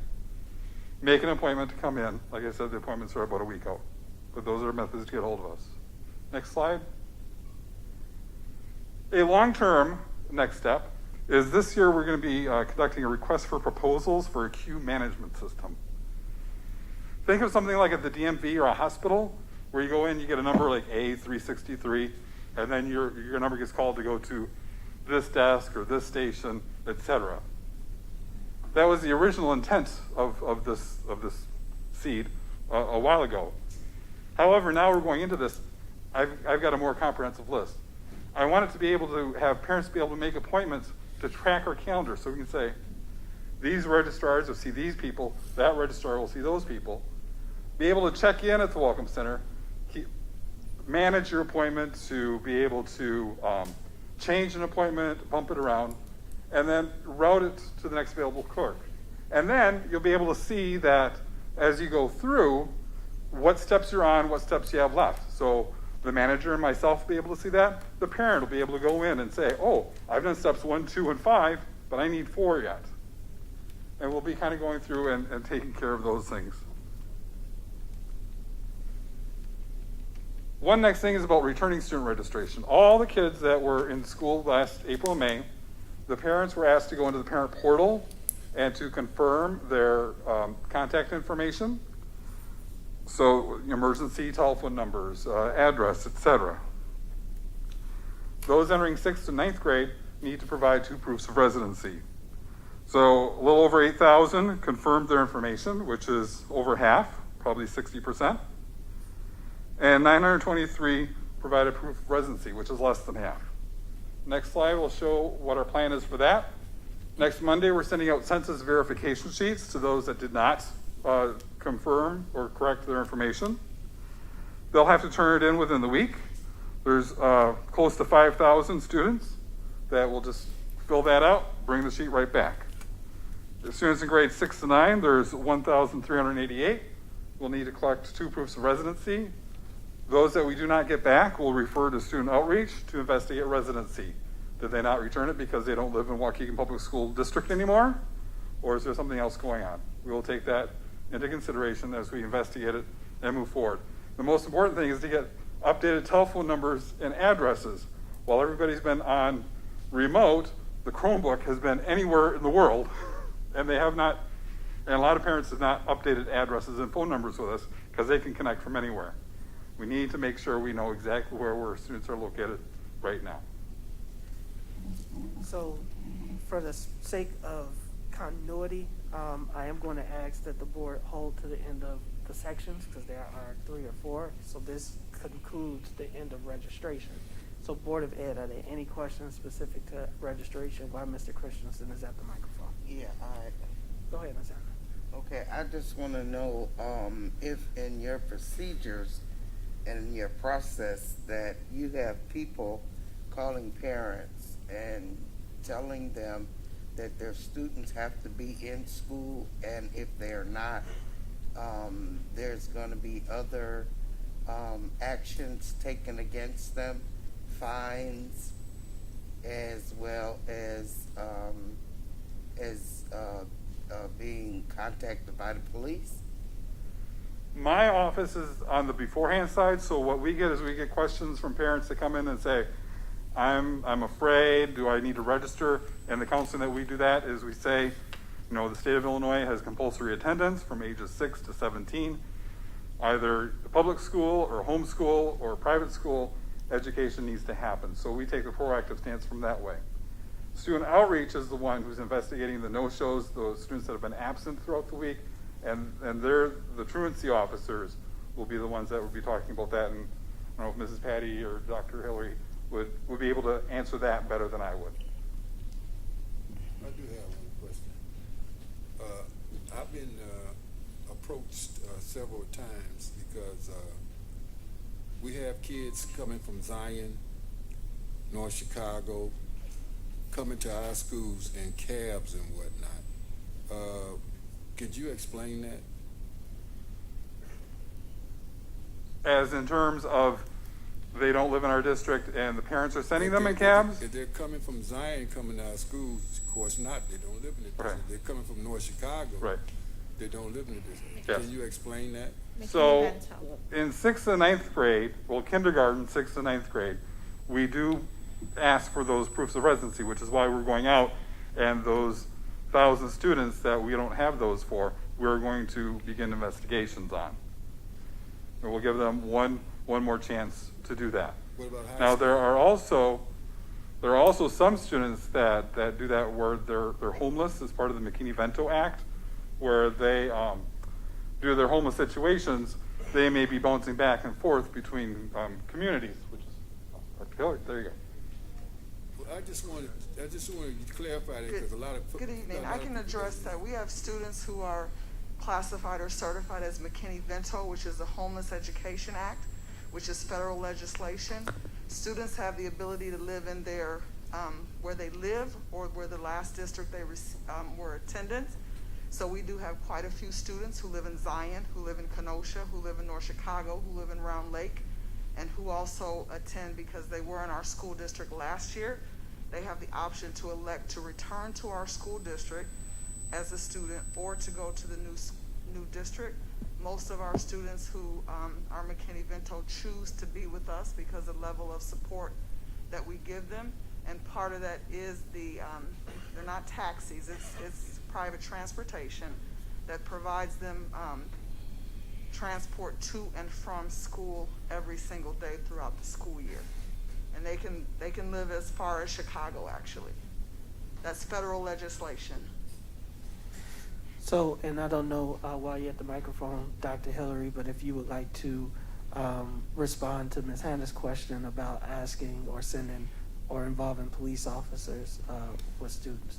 Yes, I will say our truancy officers have been going to homes, as we do every year, to address students who are no-shows, students who are not attending school on a regular basis or have indicated they are in some other kind of schooling situation. We go to confirm that. We do not talk about fines or charges or anything of that nature. We just remind them of the rules that relate to they should attend school every single day. And if they need support, we ask them the questions, what do they need? And then we put that in place for them. But we do not ever talk about fining families or turning them over to any authorities related to their attendance. And so this was something that concerned me, given our high population, as we know, of mixed status families. And so is there a way to make sure that that message is put out? Because even when we talk about a kindergartner, it's non-compulsory. And so if a parent is, did they change that, Mr. Christensen? No. No. 6. Well, 6. So if they turn 6 in kindergarten, they would be, I got you. I got you. But to make sure that that is being communicated, because we had a parent who expressed that they were threatened and told that they could be jailed, and that's not anything that we want. Yeah, we want to be receive putting that our parents report through. every year that I've ever been in the district. It's the same report. We don't know who's doing it or who's giving that kind of message, but it's been something that has been reported and to us for many years that's been happening, but we can never confirm who it is and what they're doing. So Superintendent, can we dig a little bit deeper by working with that parent, because that is not a message that we want out, especially in this year. We know that there are parents who are afraid, who can homeschool. We want to make sure that we give them the correct form so that it's documented, but we don't want any parent to feel threatened or that we are going to fine them to get their kids in school. So I wanted to make that extremely clear to all the parents in the audience, as well as all staff members and the Board of Education, that we do not support fining or jailing parents. We do want our kids in buildings, but we understand that some parents will opt out. We need to make sure that they have the information to opt out. As Mr. Christensen said, private education, homeschooling, etc. But we don't want the message to be that students or parents will be prosecuted if they choose to keep their students home. And I assure you that no representatives of the district are doing that to our families. Thank you for that, Never Dr. Hillary. tolerate that. Thank you, Dr. Hillary. And I have one more question for Mr. Christensen. Go ahead. Okay, I'm concerned about. I've been getting a number of calls regarding pre-registration. They registered, did their paperwork, all of that. Okay, before the beginning of this year, but then they never had any communication or anything to find out any final decisions, if you will, on where their student was going to go to school, if there were going to be transportation. They were being told that that the paperwork was not in, and so I'm wondering about that situation and how you have resolved those parents that pre-register their students, but then they get to the school year and Right. There are families who did complete registration in May and June, We replied via email and via phone that we did not have documents, they need to come in documents. But there are a lot of parents out there that do not look at emails. They don't, check their voicemails on their phones. We try to call, we try to do that. And we continue to do that throughout the summer. A lot of parents would type in their form, hit submit, they typed all the information, did not upload everything, think that they're registered. When they come in person, they're here, they give us a gas bill and a TV bill, and we can say right away, oh no, we can't take the TV bill. They reach in their bag, they get out the right bill. They run up to their car, they run home, they bring the right bill.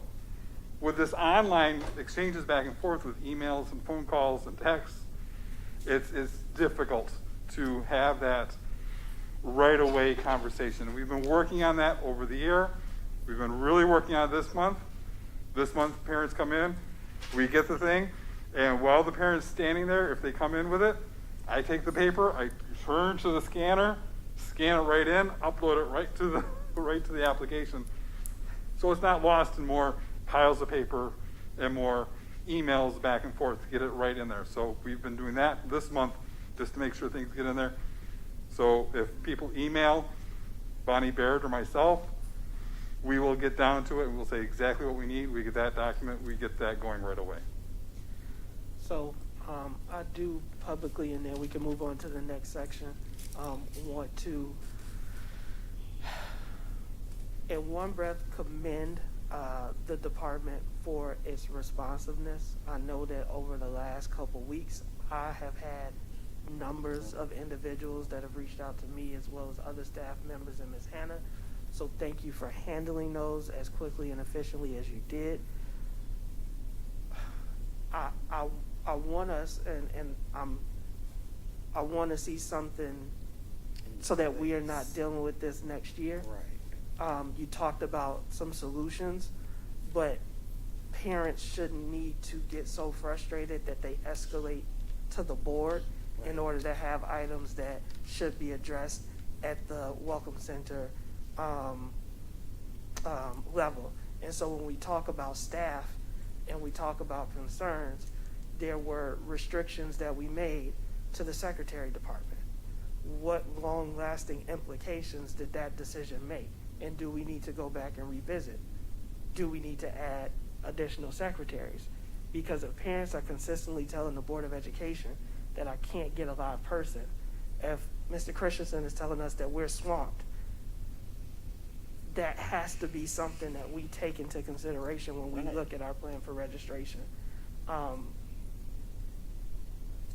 it's just transparency. It's because I want to be honest with the public and with parents. I had issues with registration, right? My son has been in the district his entire school career. And so if I had issues with registration and I know how to navigate the system, what is happening to those parents who don't navigate the system or don't know me or know Ms. Hannah or got somebody who gave them the information?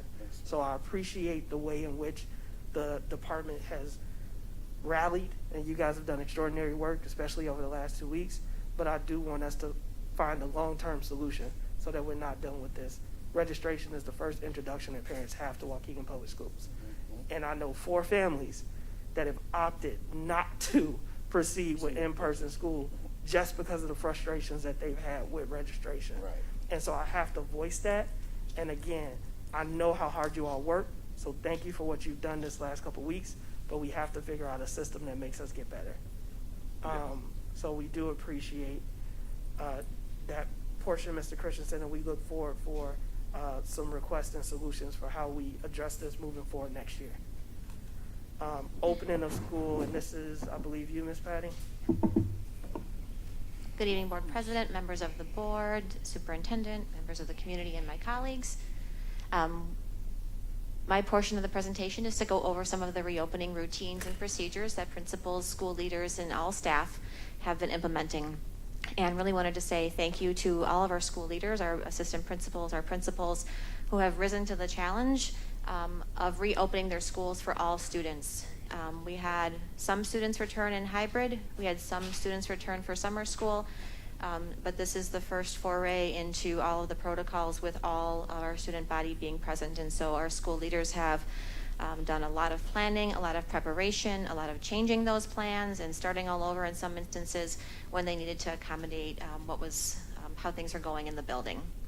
Teachers and all staff have been amazing at helping support students and families navigate learning the building, getting in, getting around, relearning arrival and dismissal procedures.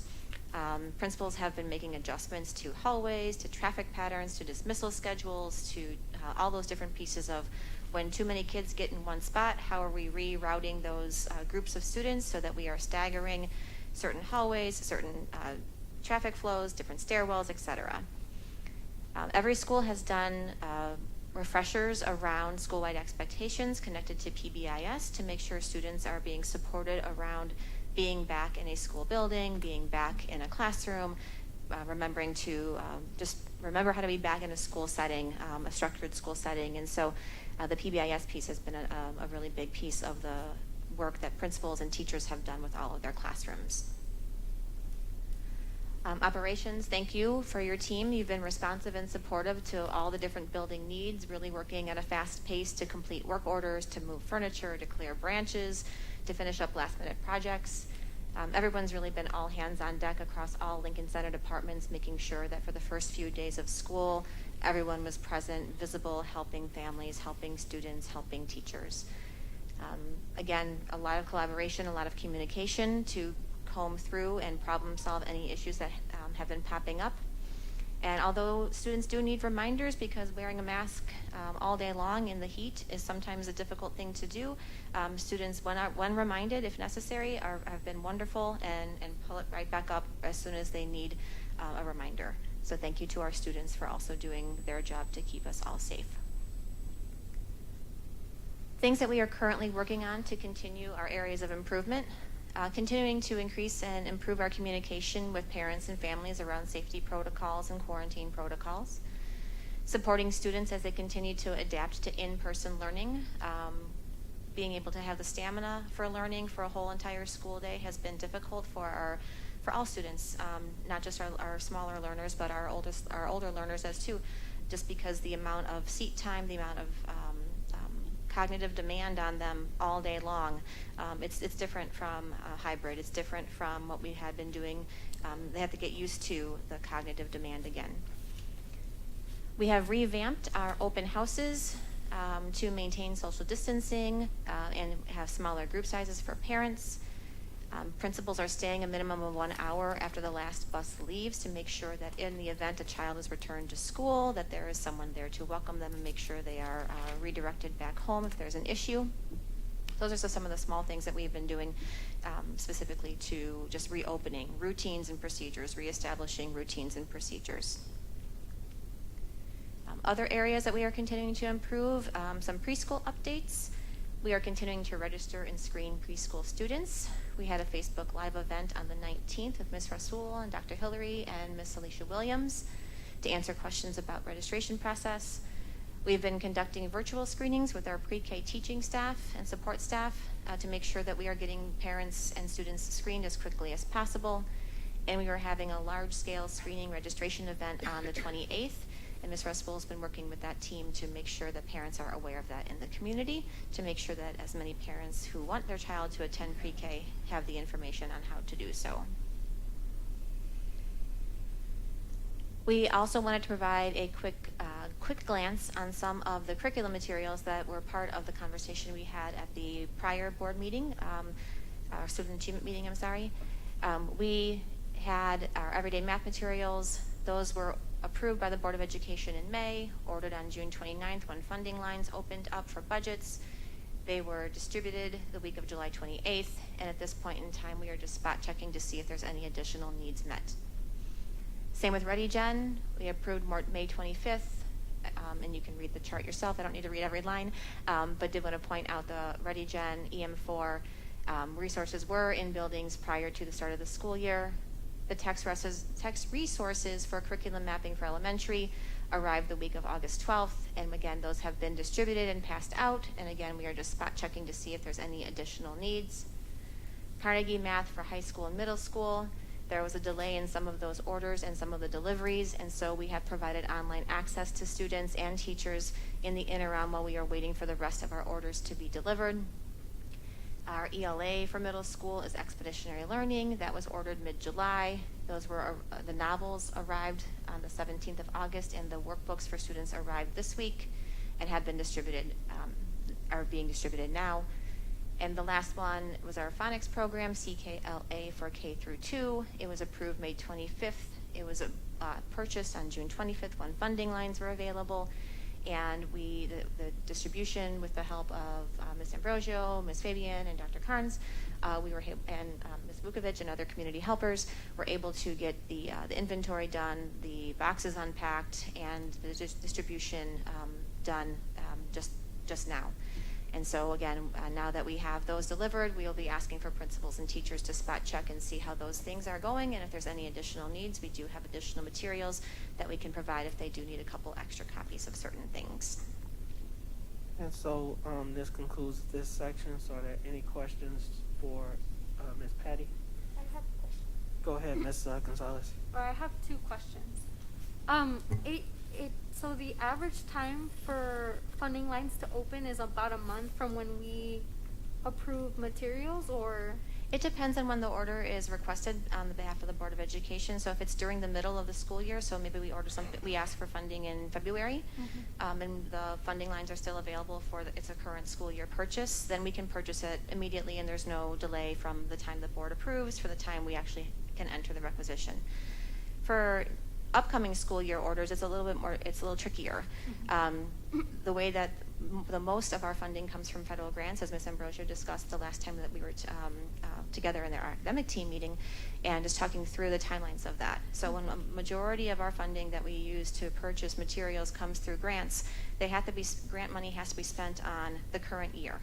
And so we have to wait until the current year, new money is funded in our lines, and that causes a delay because we have to wait for the current years of funding to be available in order for us to proceed with and process the requisitions.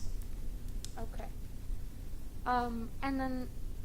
And so I guess maybe partially because of that, I see that our Carnegie math materials for the high school, they were ordered before they were approved. So did that have something to do with that as well? That's a good point. So when we ordered the first round on July 7th, we ordered the student workbooks, and that was below the board approval threshold, and so we were able, it was less than the $25,000, and so that was something that we were going to be able to order.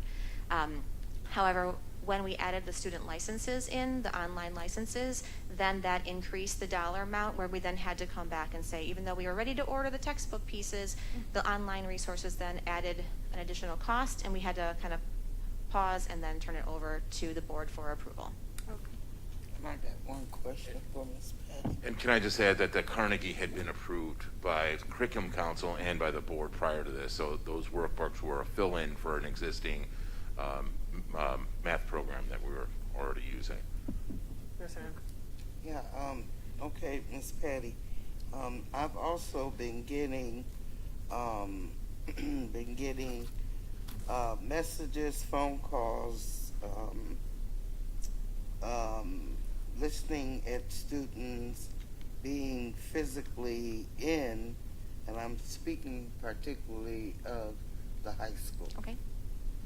And that's a lot of kids in the hallway at one time. Has there, or will there be any kind of discussion regarding staggering passing periods so that not so many students are in the hallway at the same time? I know we have an upstairs. We've got the west end of the building. The east end. Yeah, the east end of the building, et cetera, right? But do you think that would be something to discuss for the safety of the students? and the staff. Absolutely. So we did address that for the lunch periods. We are staggering the passing periods for the lunch periods currently, but we can definitely look into outside of periods 4, 5, 6, 7 when we have our 4 lunch periods, having periods 2 and 8 and 9. We can definitely address because suggestions I around mean that. it's not just at lunchtime. Understood. Okay, and The lunch periods are typically when we have more, like, as you I'm sure have seen, more kids coming out of one particular spot, right? And so, because that's just the nature of how our cafeteria doors and entrances and exits are structured physically. But no, thank you for the feedback, and we will look into period 2, 8, and 9. Maybe the sophomores move at one time, and the freshmen move at one time to eliminate all of the congestion. Understood. In the hallways. Okay. Thank you. We'll definitely take it into advisement. We know that we want to make sure that we're not cutting instructional time, and so we want to, if there are creative ways to adjust the schedule and stagger passing periods where we're not losing instructional minutes for students, then that would be something that we would really want to make sure we're looking at. But I do appreciate your feedback. And maybe speak with the students to see what they think. Mm-hmm. I mean, they're in it. Yes. We're not in it. Absolutely. Okay. Thank you. Mr. McBride? Oh, no, Brandon, I was going to speak about pretty much what everybody's been talking about. I'll do it in closing, though. Thanks, though. Ms. Patty, I don't know if this is your section or it's coming up, but in relation to, we all saw the photo, and I think that's what Ms. Hannah is discussing as it relates to the number of bodies that were in Washington at any given time, and that's what parents see all over social media. And so how can we assure parents that in these new protocols, how are these being communicated, not just with the students, but daily, every other day, weekly, to parents, what is being done, what's changing, and why it's changing? Because a lot just see that photo, and that is what they believe is the current experience of students. Sure. So I could pull up on my phone if you like, but that we did do a before and after photo of that hallway in particular that was on social media, showing the amount of students that were in that stairwell on the first day of school, where they didn't know the building, they didn't know their schedules, they didn't know the logistics of the building, they had never been in that building. None of our high school kids have really been in their either campus, right? And so learning a new building, learning their schedules, logistics, etc. We did adjust which stairwells, which traffic flows would be used around lunch periods, so that the one stairwell that goes right into the Washington campus lunchroom area isn't used during the passing periods. We're having lunch dismiss earlier. And the before and after pictures, if you'd like to see them, I'm happy to show them up. It's a night and day different. It's absolutely night and day different. And so we're proud of that work. We're proud of the time that the administration has spent to rethink how to make it better. We are making sure that kids know the new protocols and routines, and if we need to improve our communication with families and community to make sure that they are aware of the steps we've taken and the improvements, we will absolutely do more communication to make sure parents and community and the board know the work that's happening, the things that still need to be done, and the improvements that have been made. And my last question, before, if any other board members have a question, then we can move on to the next session, which is transportation. How are we addressing masks, right? So we keep hearing from our student board member, other parents who are concerned that people aren't wearing their masks. So how are the principals addressing this in their buildings? Sure.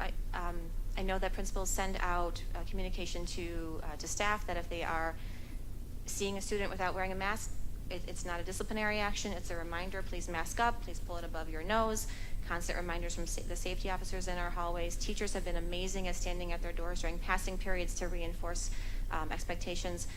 Again, it's just either kids take it down intentionally or it slips off their nose, but we are working diligently to make sure that all staff are helping reinforce expectations and making sure that kids are aware. If kids are forgetting on multiple occasions, we do have conversations around why it's important, why it's a safety measure. We don't turn it into a disciplinary infraction. We just want to have an educating conversation with the child to make sure they know why the mask is important. And so principals are sending home videos around mask wearing. They're sending home videos on how to wash your hands. They're doing a lot of things like that through Class Dojo, through Seesaw, through Remind, to help parents reinforce and educate their child at home as well. Go ahead, Ms. McBride. You know, I'm listening to everybody talking. It's a difficult thing to call yourself going to actually wear this mask and not take it down from time to time. I was over in the school today. They was having gym class. And as I looked around, kids were sitting next to each other on the bleachers when they wasn't anticipating playing basketball. Another kid was being disciplined because of the fact that he had his mask on, but he said to the teacher, this mask is soaking wet because he had been playing basketball. And he made it clear that it's germy and stuff. I need to take it off. So eventually, but he'd be able to take it off. He wouldn't got another mask, put it on. But even at the end of the day, when they come out like cattle when the bell rings, how you going to control that? It's impossible. Right. But now, it's not just the school district. It's happening all around us. So I think, folks, we better understand that we at some hard times now. It ain't no fix to it when it's all said and done. That's the bottom line to it. And I'll close. Ms. Leguizamo. So I don't know if this is your section. I thought I saw a brief intro to the next session, but this is about crossing guards. So you want me to hold that question for the next section, or Sure. Miss ask it Alicia now? Williams is here, and she's available to go over the. Oh, sorry, I didn't see you over my shoulder. Go over her slides and then answer questions, of course. Then the other question that I do have here is, do we know how many more students at the high school level still need their schedules calibrated? Because I am noticing when I stop by, like at Brookside, I thought I saw all 3,500 students come out at once at 9th period instead of it being, used to be staggered, you know, some leave at 7th, some leave at 8th, some leave at 9th. And our it just Brookside felt like, Sure. you know, to Mr. McBride's, you know, Right. the cattle came out. Sure. in droves, yeah. At Brookside campus, because we have our freshmen and sophomore who do have more graduation requirements and a full schedule than our upperclassmen do, who may have completed more graduation requirements as they move up in their years. They have full schedules. Most freshmen, especially if they take more than one elective, if they want to take orchestra and ROTC, something like that, they're there from periods 1 through periods 9. All students, freshmen and sophomore, are there periods 2 through 9 at minimum. Very few are there periods 1 through 8. And so you're going to see a lot of students at dismissal at Brookside at 9th period dismissal, because most kids at Brookside and the freshmen and sophomores will have full schedules, periods 2 through 9, or even 1 through 9 if they want some additional electives in their schedule. And are they dismissing at several? Because when I position myself, I only position myself in the West Wing, I guess, Sure. right? East Wing. So are they also releasing on the back side of the building? We or are the trying East to Wing? have kids learn how to go out of any door and still find where they need to go. They've become creatures of habit like most of us are, and they're naturally drawn to go down the main hallway and naturally drawn to go out of door 11. We're putting up the sandwich board signage. We have every door is open. At the end of the day, every single door that you want to walk out is completely open. And so kids know that their parents are by this door, and so as freshmen and sophomores, they may not realize if I can go out this door, I can still walk around and get to my mom or dad to pick me up. But kids they're drawn to go out that door 11. And so that's why you're seeing, like Mr. McBride's saying, all these kids going out this one door. We are having our 9th period teachers try to reinforce saying, hey, go out the nearest exit to your nearest class and walk out that door and meet your parents down the street, meet your parents down this way. But we're just trying to help them learn the map of their building in their heads. They know no matter which door they leave, they can still get to where they need to go.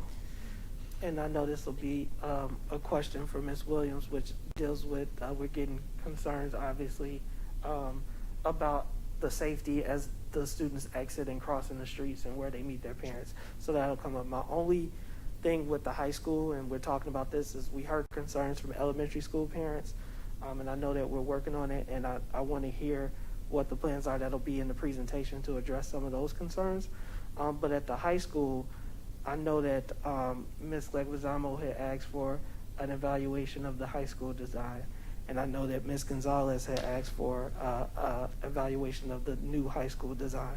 It's because one of the things that we're seeing is that when we had the house model, when we had the freshman center, even when it was 2 high schools, the boundaries of Washington was always smaller because we knew that it was a smaller building. Right.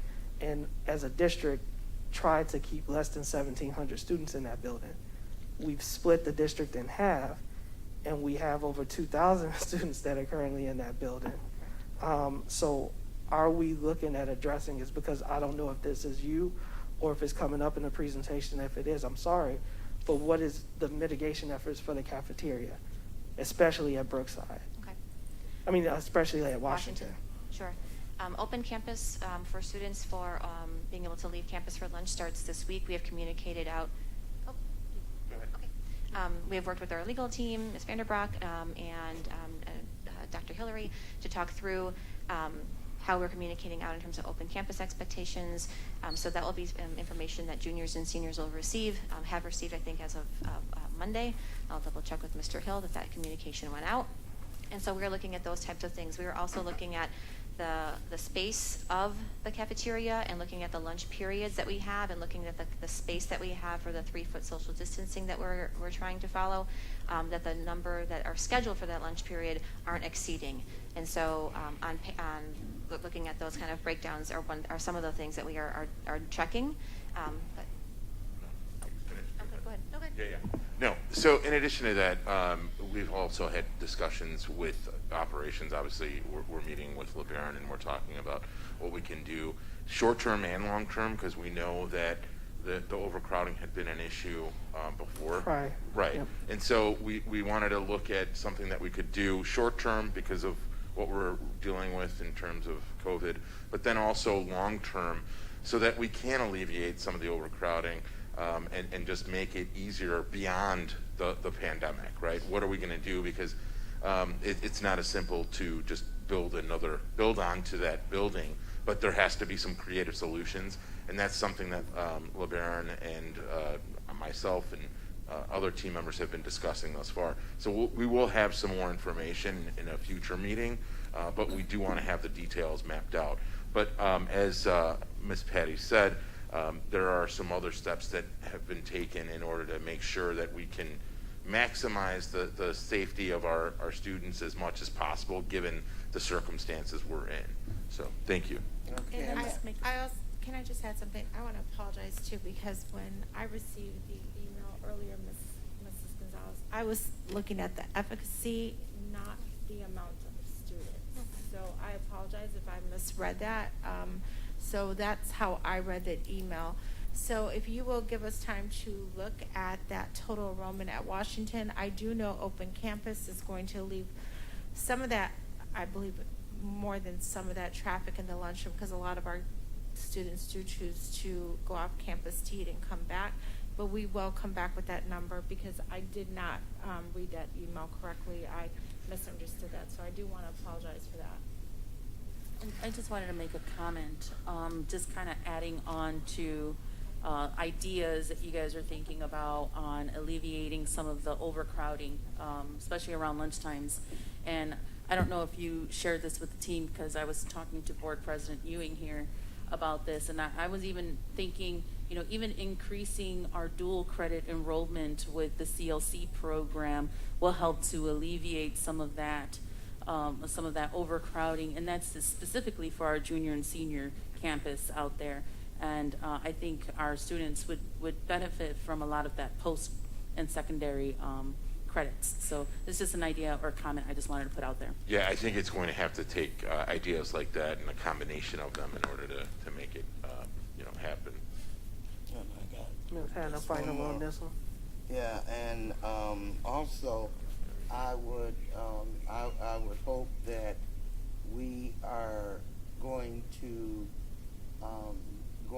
explore putting our house model back in. And we have had the same amount of students in a school building, particularly at the high schools, that we have now. And our students were in houses, and we kind of were getting all of the overcrowding and all of that, it wasn't as prevalent with the house model, and we should be looking and exploring that, because even students that went to school under the house model, they want the house model back. Ms. So, Hannah, and yes. can I address that? Sorry that you were done. Yeah, be careful. Yes, sir. Yes, ma'am. Be careful in regards to what? Yeah, no, I'm just saying. And also, while I'm saying, what are we doing for the credits? Are we going to go back to our 22 credits, or our? Can I finish Go ahead, I'm respond to sorry. the first Go ahead. one? So the house model, that is something that did come up previously prior to COVID. And that was what I thought the email was in regards to. I don't know if we could judge the efficacy of that because we've been out for 15 months. What we do know is that the data was increasing under the current model, but that's definitely a conversation we can have. Good night. But I do want to say I don't see how that would limit enrollment if the enrollment is we have 4,000 students. How is the house model going to limit the enrollment or the crowding issues with COVID? That's something I want to go back and look at, and my team can definitely pull those numbers of who was at Brookside versus who was at Washington and the amount of students. But as far as enrollment, I don't see how that house model would limit the interactions of students for the pandemic.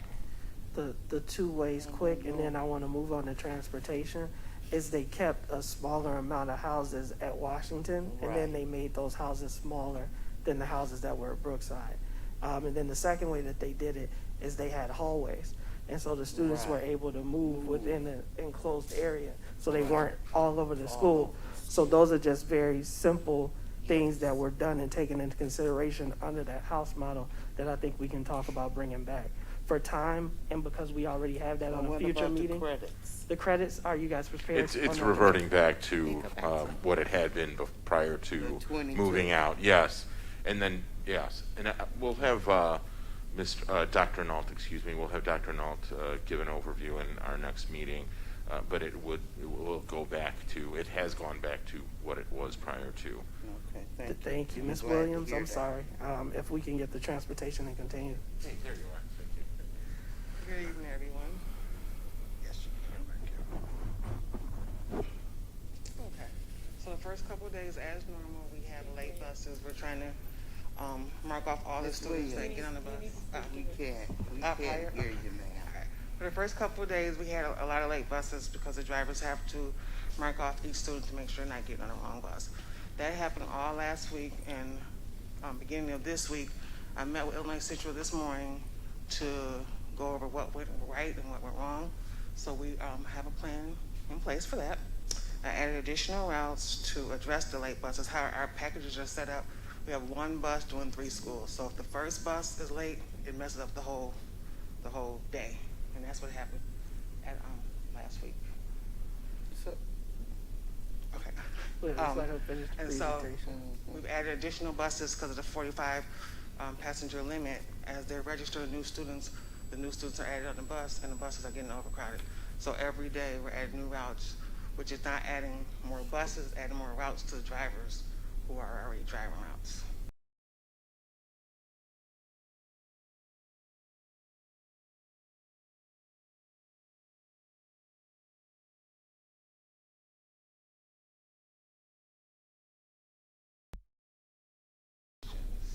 That's it?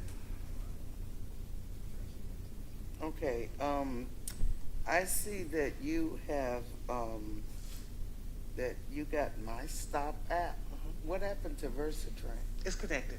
It's the Versatrain's My Stop app. Okay, and that's the My Stop is the one that parents can track the buses. So you download the app on their phone, either a Droid or iPhone, and they can track where the bus is according to where it's going to be at their bus stop.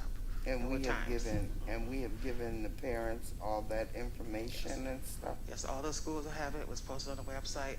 And whenever we get a new student, we tell the parent to download it. Okay. But that eliminates a lot of phone calls if they can just check that. Right. And I also, well, I guess this is a general question or comment for the superintendent, that many parents that I have talked to, they say that that the like the computer type stuff is okay, but how come they can't get like something in paper,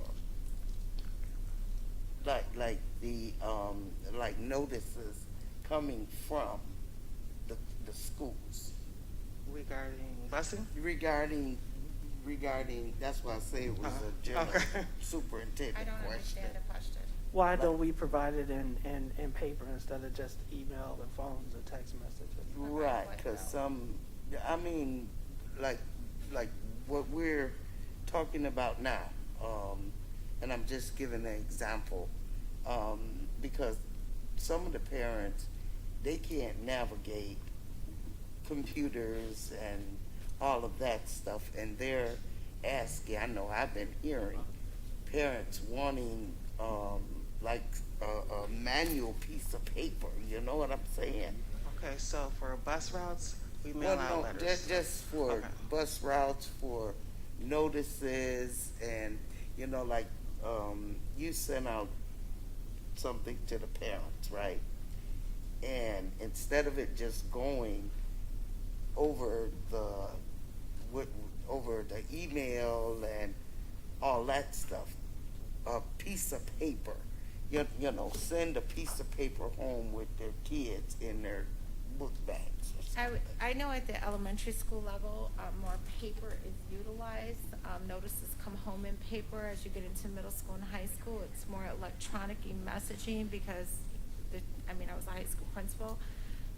When you're in high school, parents don't tend to check their book bags, and students don't tend to bring that home. So there's a lot of emails and text messages. We can look at that, but you will see that more at the elementary school level. And middle? With COVID, though, we try to minimize touch points, so you're going to see a lot more things going home electronically. That doesn't mean that paper copies are not coming home, but definitely we are using the text messaging system.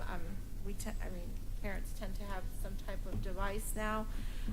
Emails, I do believe we can use text messaging a lot more than we utilize it, and have talked to Mr. Alajakis on that. But we can look at the, what is going home in paper format and at what levels. But you do see more paper going home at the elementary school Right, levels. in the elementary, and I guess I'm just trying to think back, the people that were contacting me, I guess they were were elementary, elementary level. I do want to say with the pandemic, though, I believe, and our nation has moved to more of an electronic nation. A lot of things were coming out through devices and, computer emails. What I think a good suggestion would be is our FACE department to give workshops on how to navigate email, how to navigate Google Classroom, Dojo, Absolutely. the grading system. Like, those are classes I think we need to get more of, and tutorial programs for that way. I will also say that as parents, it's also important for us to keep reaching out, looking at our school websites, we have to be informed also of the information that's coming out. But I will work with Mr. Alajakis on how we can use our mobile devices a lot more than we are utilizing. I also know when we were filming, when I was in front of the classroom giving assessments of the district during COVID, when we were completely remote, those messages seemed to be going, people were looking at those. Now that we're back in, maybe they are looking for that more paper format. So as I said, Communication, to me, will always be our primary struggle, and even as much as we try to get better at it, I think we can always do a better job, so we'll look at that. Right, and the, Can I ask a question? okay. When you are emailing parents, what are some of the concerns? What are you emailing? Me, myself? I No, don't this, email. Ms. Hannah's question was on general. Right. It wasn't directly on transportation. Right, it was general. Just the whole I general can give an thing. example. Yeah. As a parent today, there was a threat at Jack Benny High School, and I got a text message on my phone, but my information is updated immediately this morning. And I also received an email from Mr. Cookwood, the principal at Jack Benny. So if our information is updated, it comes to your device immediately or goes to your email when you have a child in school. But we have to ensure that our information is updated and corrected. Also, we need to ensure that we're checking our email, because there was some cases, not all, from the Welcome Center for registration, where the Welcome Center had emailed parents and said, hey, we only got one proof, we need two, but the parent, thinking they only had one, didn't look back in their email, and they needed two forms of proof of residency. So, I see. Mr. Riddle? Yeah, just a quick question. I just wanted clarification of on our buses, are the children supposed to be sitting 2 by 2 on the buses? Two Or to are a we seat. allowing them to sit 3? It's supposed to be 2 by 2.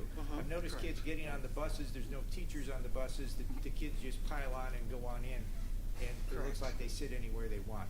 No, that we're actually incorporating seating charts this week for our elementary. The middle school are free to sit 2 to a seat. We have 2 an to a seat. assigned. And then are the buses being cleaned on a regular Yes, basis? they And are. is that between every route? If or they how have are they time doing between this? routes, they clean them, but they go through a deep cleaning every evening. They have a whole cleaning crew that comes in and cleans the Okay. buses. And what about windows? Are they opening any windows for ventilation? They have to be, I'm thinking, because it's so Don't know hot. about that, yeah.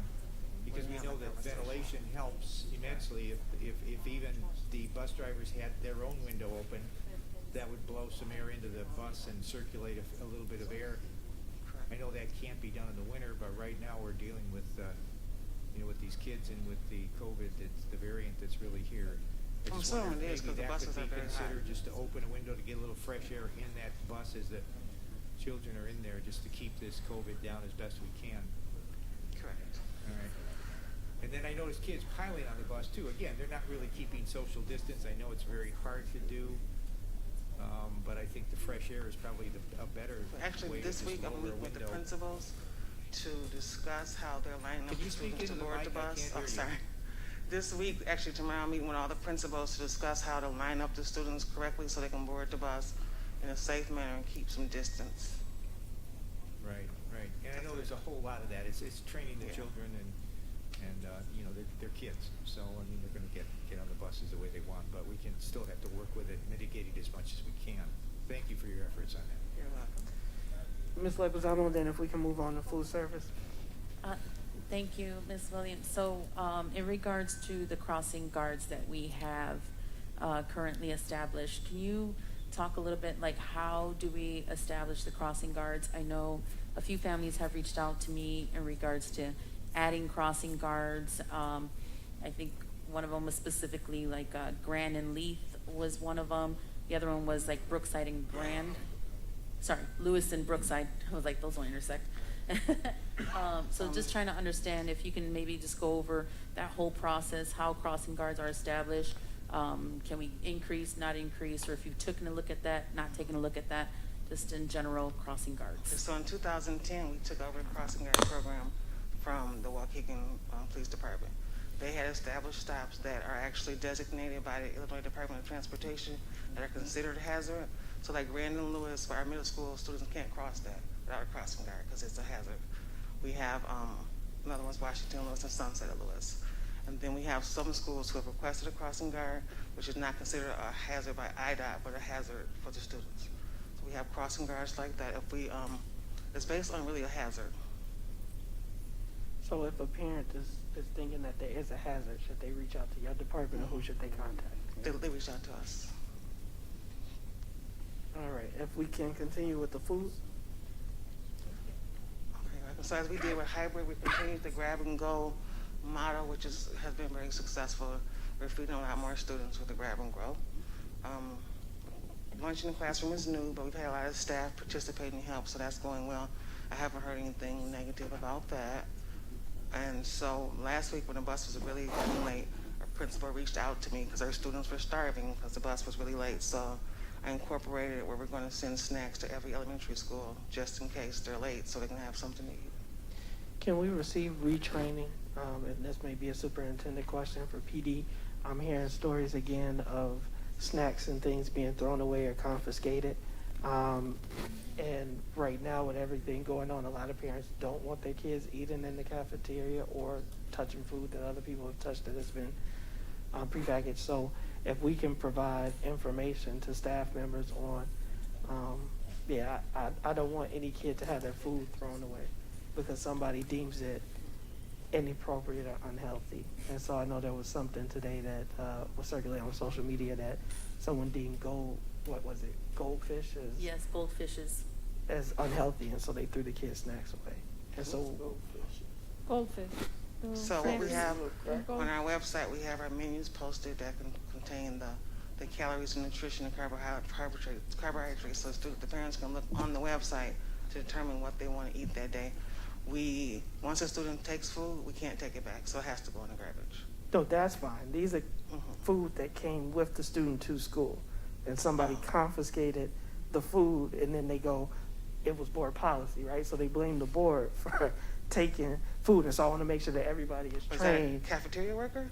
I can give you the details on the more specific, but this was I just want to make sure because I remember it was an issue when we originally passed the policy. Absolutely. We got it back together. We've been out of school, and now we're coming back, and so there are different interpretations of the policy, and parents are being frustrated. At the end of the day, a kid was hungry, because of it, and that shouldn't happen. So I know I'll give the superintendent the details on that, and then I just want to make sure that there's a refresher that goes out to staff on how to incorporate it. So thank you, Ms. Williams. Thank you. Sanitation.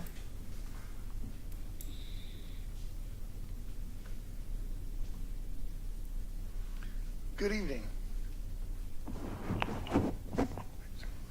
Evening, Madam Superintendent, Mr. President, distinguished members of the board. Bear with me a moment while I call up the presentation. Love the shirt, by the way. Oh, thank you. This is my third one today.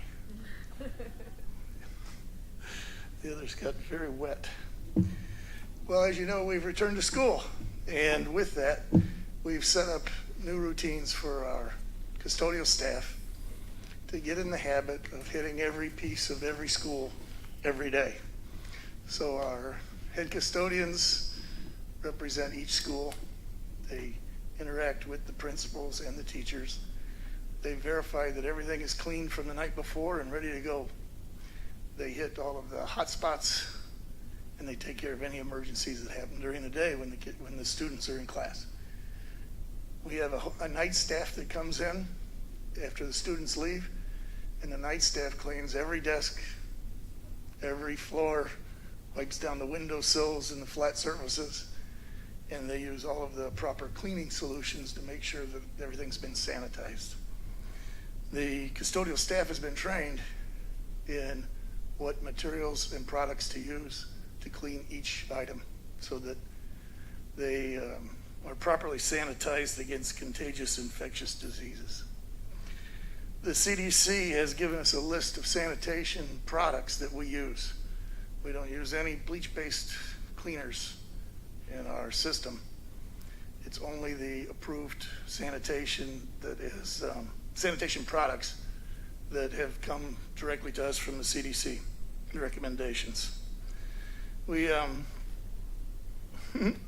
also have in place a system to accommodate any special needs of cleaning and sanitation. If we were to hear of a possible infected person or a suspected infected person, we'll do a deep clean of the room and make sure that everything is hit with both types of cleaners and sanitizers. I promised that I would be really brief because we're running into bedtimes for myself and my staff. So if you have any questions, I'm happy to take them. I have a question. Miss Anna? Okay, Clorox wipes. No. No what? They're bleach-based products.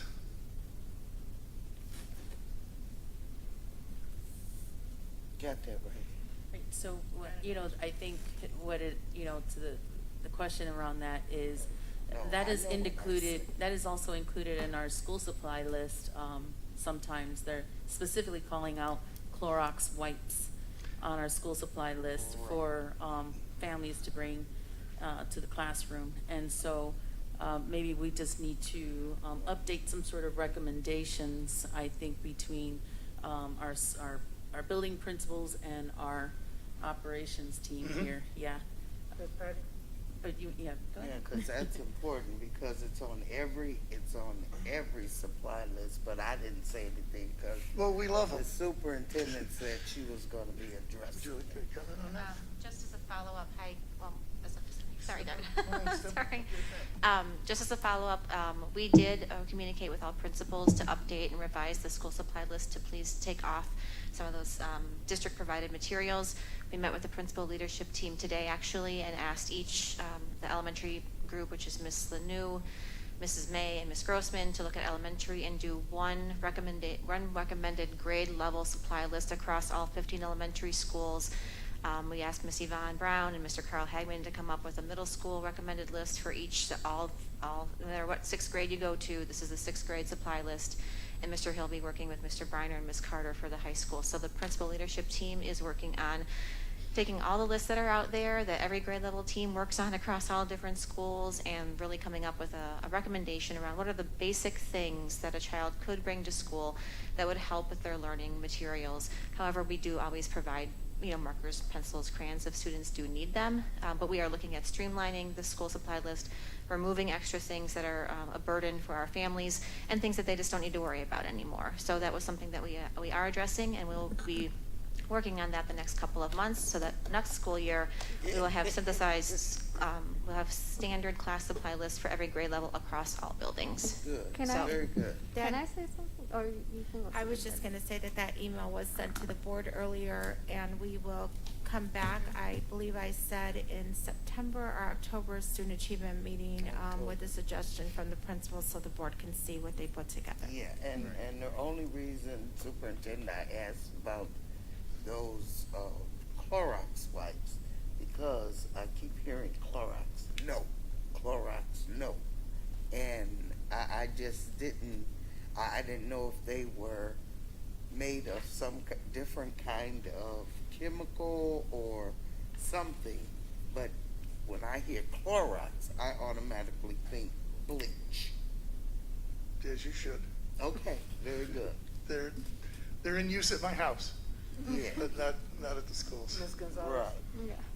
Oh, I wanted to say two things. I appreciate that, Miss Patty, because and this was, me acting as an individual, and obviously anything that the board and our principals go with, I fully respect. But any parent that I talk to, I was like, your kid needs something to write with and something to write on, and anything extra is going to be supplied by the schools. And we were lucky enough to have donations at several schools as well this year. So streamlining the supplies are always going to be great. I look forward to that because I think, thinking about the financial situation of a lot of our families, moving forward for every year, it's going to alleviate a lot of that for them. And then the second thing, to just keep it on sanitation, I actually would love this to be even something that the FACE department educates our community on, because I actually didn't know that they were saying Clorox, no.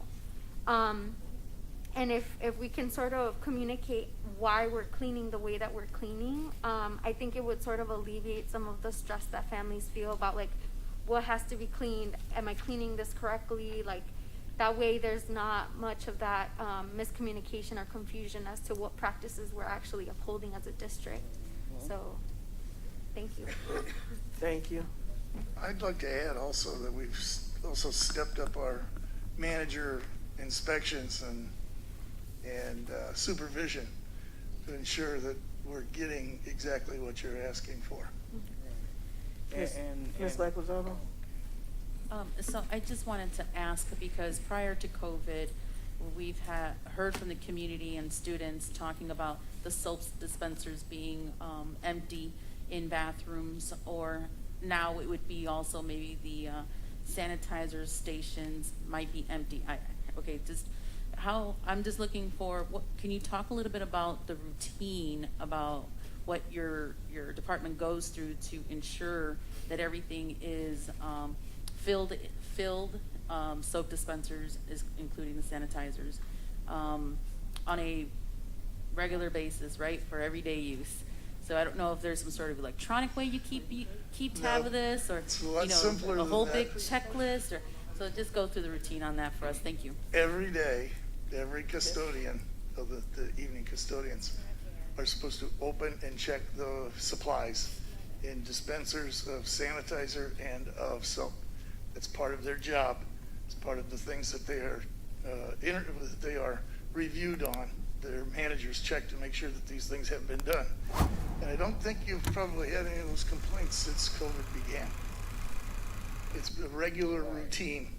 That's why I use the word routine, because we have a line that they have to follow.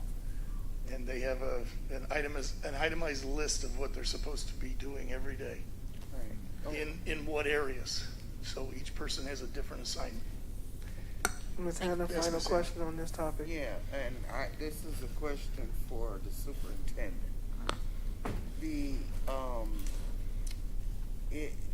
On the supply list, on all of the supply lists, and I went through every supply list for every school in the school district, and all of them had Clorox wipes, okay?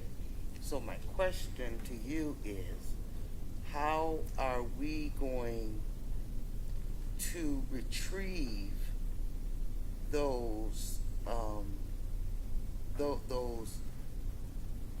bleach chemical wipes out of the classrooms where they're not supposed to be being used in our schools? I can't answer that now, Ms. Hannah, but I will get back to the board on that. Because we have Can I ask a follow-up question on that? We heard a parent today mention that they gave their child a Clorox wipe to wipe off their own desk, just for their own safety. Would we allow that child to wipe their desk, even though we don't use Clorox in the school? Would we allow that child to do that? I just want to be assured that, because I mean, if the child brings it in to wipe the desk themselves, is that not okay? We are going to clean the desk that day with the proper chemicals, We are, regardless of yes. what the student does. Right, but I think if a mother sends that with their student and they feel better about it, we're not going to rush out and take it away from them. Okay, that's what I wanted to be assured. Because We that did parent have may be we did listening, have and I just staff wanted- deliver bleach-based products to a couple of our schools Right. in cases, and we said no, those have to go. But in answer to your question, we're not the Clorox police. Okay. We're not Okay, gonna good. punish We're not gonna students for punish that bringing child. Clorox wipes. No, we're not. Right. I think we have to assure our public that we're doing everything we can, and some of them are going to feel that they want to do extra, and we need to continue to allow some of that. And even though we know the shields, that plastic shields probably aren't doing too much, that's a safety feature for many people. They feel better about it. We heard fear expressed by some of our parents, and I think we have to do everything we can to let them know we're doing everything possible to keep their children safe. And we did hear something, and we haven't addressed it yet. I'm just wondering, and that is, I heard some parents say about open windows. I know we can open all our windows. Are we doing that, or encouraging teachers or staff to open windows, or the custodians at the end of the day to open windows in a classroom while they're cleaning it, just so that we're getting fresh? I know we have ventilation that's bringing air in too, but In most cases, no. We have been experiencing 100-degree, 90 to 100-degree temperatures. Yeah, with the temperatures, And right. when we air conditioned all of our schools, now when you open the window, you introduce a bunch of humidity and Right. But our new air conditioning systems are bringing in more air than they ever did before. Okay. So yes, when it's nice out, we encourage opening the windows. We open them at night when we're cleaning, after our air conditioners have shut off. But when the temperatures have been as they have in the last few days, no, we haven't been encouraging opening windows because it ruins the air conditioning. Right. Have we notified our parents, though? I know we put in air conditioners and we've got our filtration systems. We've heard that as a board, that these filtration systems have been turned up to bring as much fresh air in. Have we advertised that to our community, some of these changes that we've made, so that they know that we are mitigating this virus as best we can? I've seen that on several of the presentations that we've given. All right. And the teachers. Yeah, the Let them know too. Thank you. If we can move through the next presentation, which is... Thank you for your time. Thank you. Thank you.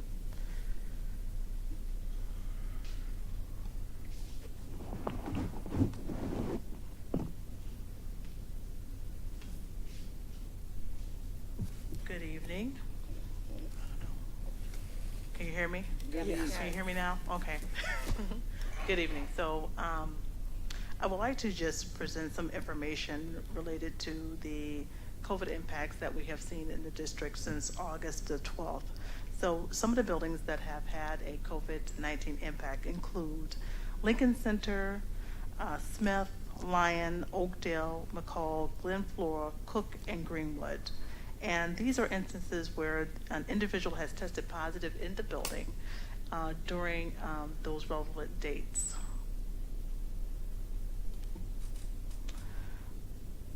The IDPH and ISB have adopted CDC guidelines governing quarantine and isolation. The Public Health Department determines quarantine periods. So our local health department will determine what our quarantine periods will be, if any, with guidance from the Illinois Department of Public Health. In the K through 12 setting, determinations of close contact differ for students and staff based upon one's vaccination status and whether masks were properly and consistently worn at all relevant times by the impacted parties. Quarantine periods may be 14, 10, or 7 days, depending upon whether or not one has tested positive, is symptomatic, or asymptomatic, and availability of participation in testing. The district requires a medical clearance for an individual subject to quarantine or who has been symptomatic prior to returning to school or work. This may be a note from the healthcare provider or a negative PCR test. I know a lot of people have said they have gone for the rapid test. The rapid test and the PCR test are distinctively different, okay? So the PCR test is a genetic test that is looking for specific genetic markers for the virus. A PCR test is the rapid test and it's looking just for certain proteins in the virus. So the gold standard will be the PCR test, and that is what the health departments use for determining whether or not someone is actually COVID positive or negative. It's the gold standard. So symptoms or positive tests. So students identified as having been tested positive for COVID will be required to quarantine for 14 days from the onset of symptoms, or if symptomatic, 10 days from the date of test results. Okay, close contact. Students identified as needing to quarantine due to a close contact may fall within one of the following 4 options. Any option other than option 1 may be modified by public health authorities. Okay, option 1 is for you to quarantine for the 14 days after your last point of exposure. So sometimes it might be where you might have, you see, you're in school on Monday, you're in Tuesday and Wednesday. So if you were in school with that person all that week, your last point of contact would be that Wednesday, not the Monday. And that is when your 14 days will start, is your last point of contact, not your first. So option 2, 10 calendar days, if asymptomatic, each day, and can maintain physical distance and masking on the return to school. PCR test recommended, physical distance 3 to 6 feet, where masking is strictly adhered to on the return to school for at least 4 calendar days, presumably. Okay, so that's what we have been using in the district, is the 10 calendar days. Option 3, 7 days if asymptomatic, a negative PCR test collected within 48 hours of exposure, day 7, and the student can maintain physical distancing and masking upon return. Physical distancing, of course, is the 3 to 6 feet at all times on the return to school. And option 4, test to stay. Students test on days 1, 3, 5, and 7 from the date of exposure via a PCR or rapid antigen EUA approved test. The student may remain in the classroom as long as test results stay negative. However, the district must require universal masking. Correct and consistent masking must have been in place by the student in close contact at the time of identification and must continue during the 14 calendar days from the last date of exposure. If the student tests positive or becomes symptomatic, the student will be required to immediately quarantine. Okay, that concludes that report. Yes, that was a mouthful. Okay, any questions? I have a question. Are Yeah. we providing any of the tests? Presently, we are not.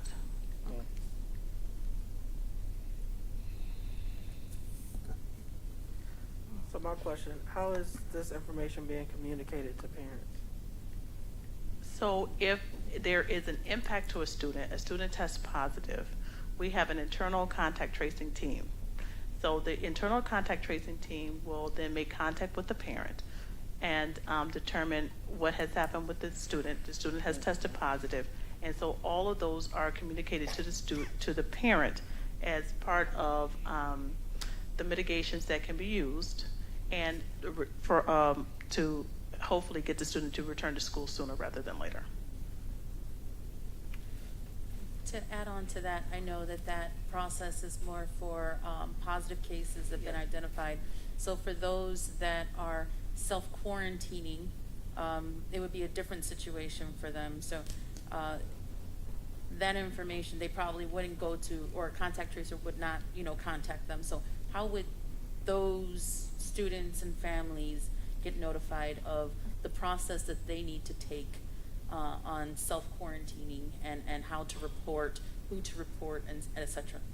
Well, we would have to know, right? So we would have to know that the person is self-quarantining or why they are doing that. So if they were able to communicate with their school as to what is going on with them, and then the secretaries would be able to forward that information to one of the contact tracers, we would be then able to follow up with the parent to find out if there is an impact and what we can do to assist you with that.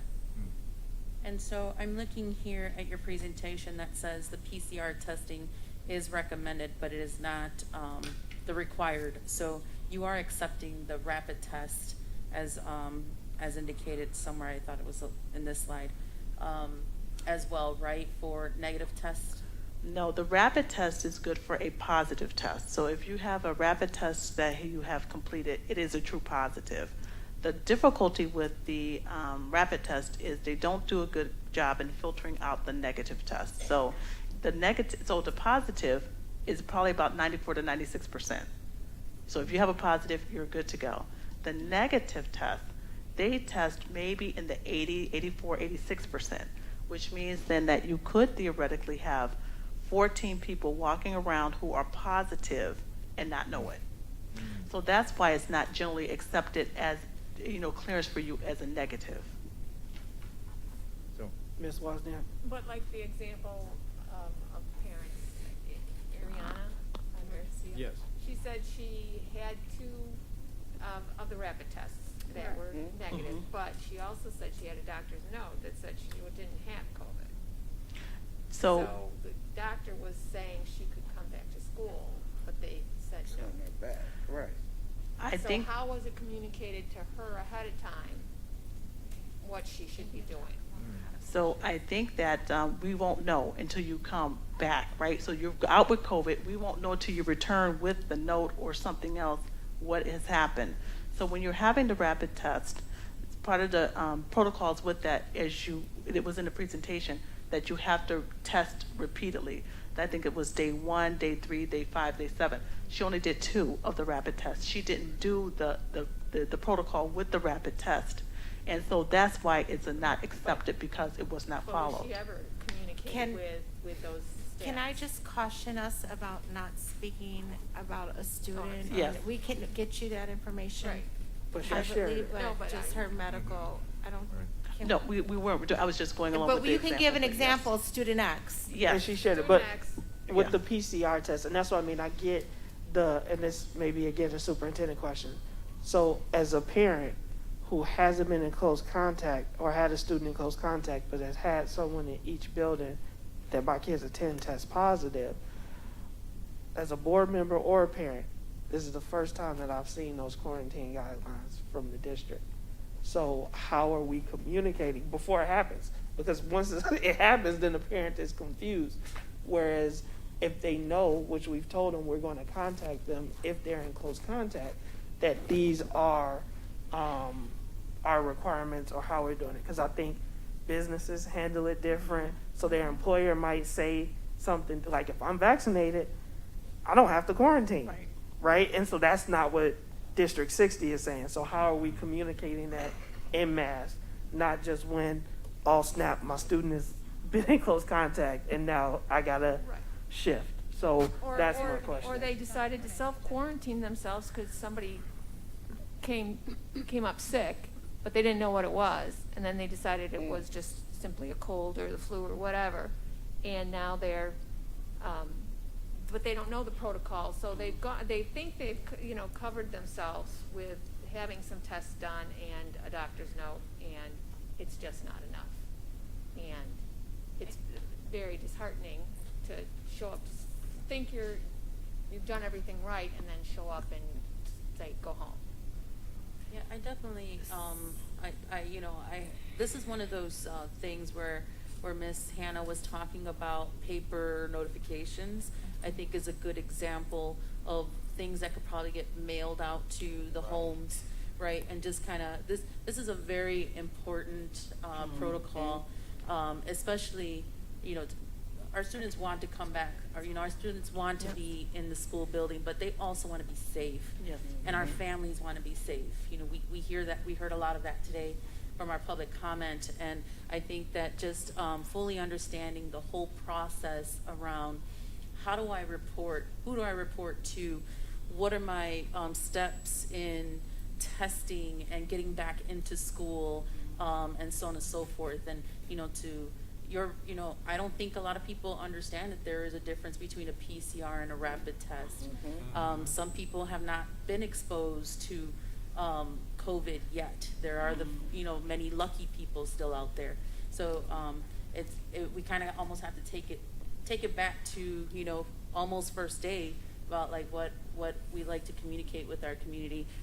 I'm just suggesting that, Superintendent. So thank you for that. Duly noted.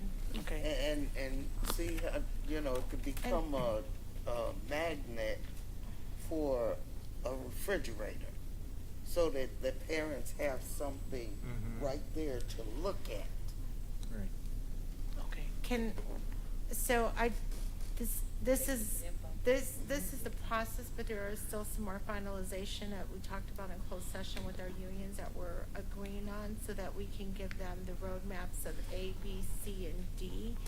And so that's where I want to say the bottleneck is right now. We are talking through this and looking at, once we get clearance, there's a couple of meetings set that all this is going to be mass sent out.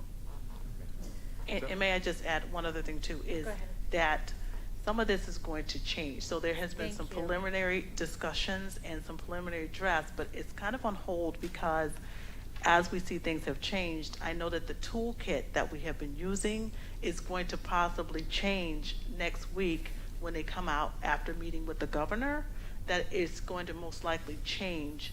in a more enhanced manner. So we have to kind of wait and see what that's going to look like.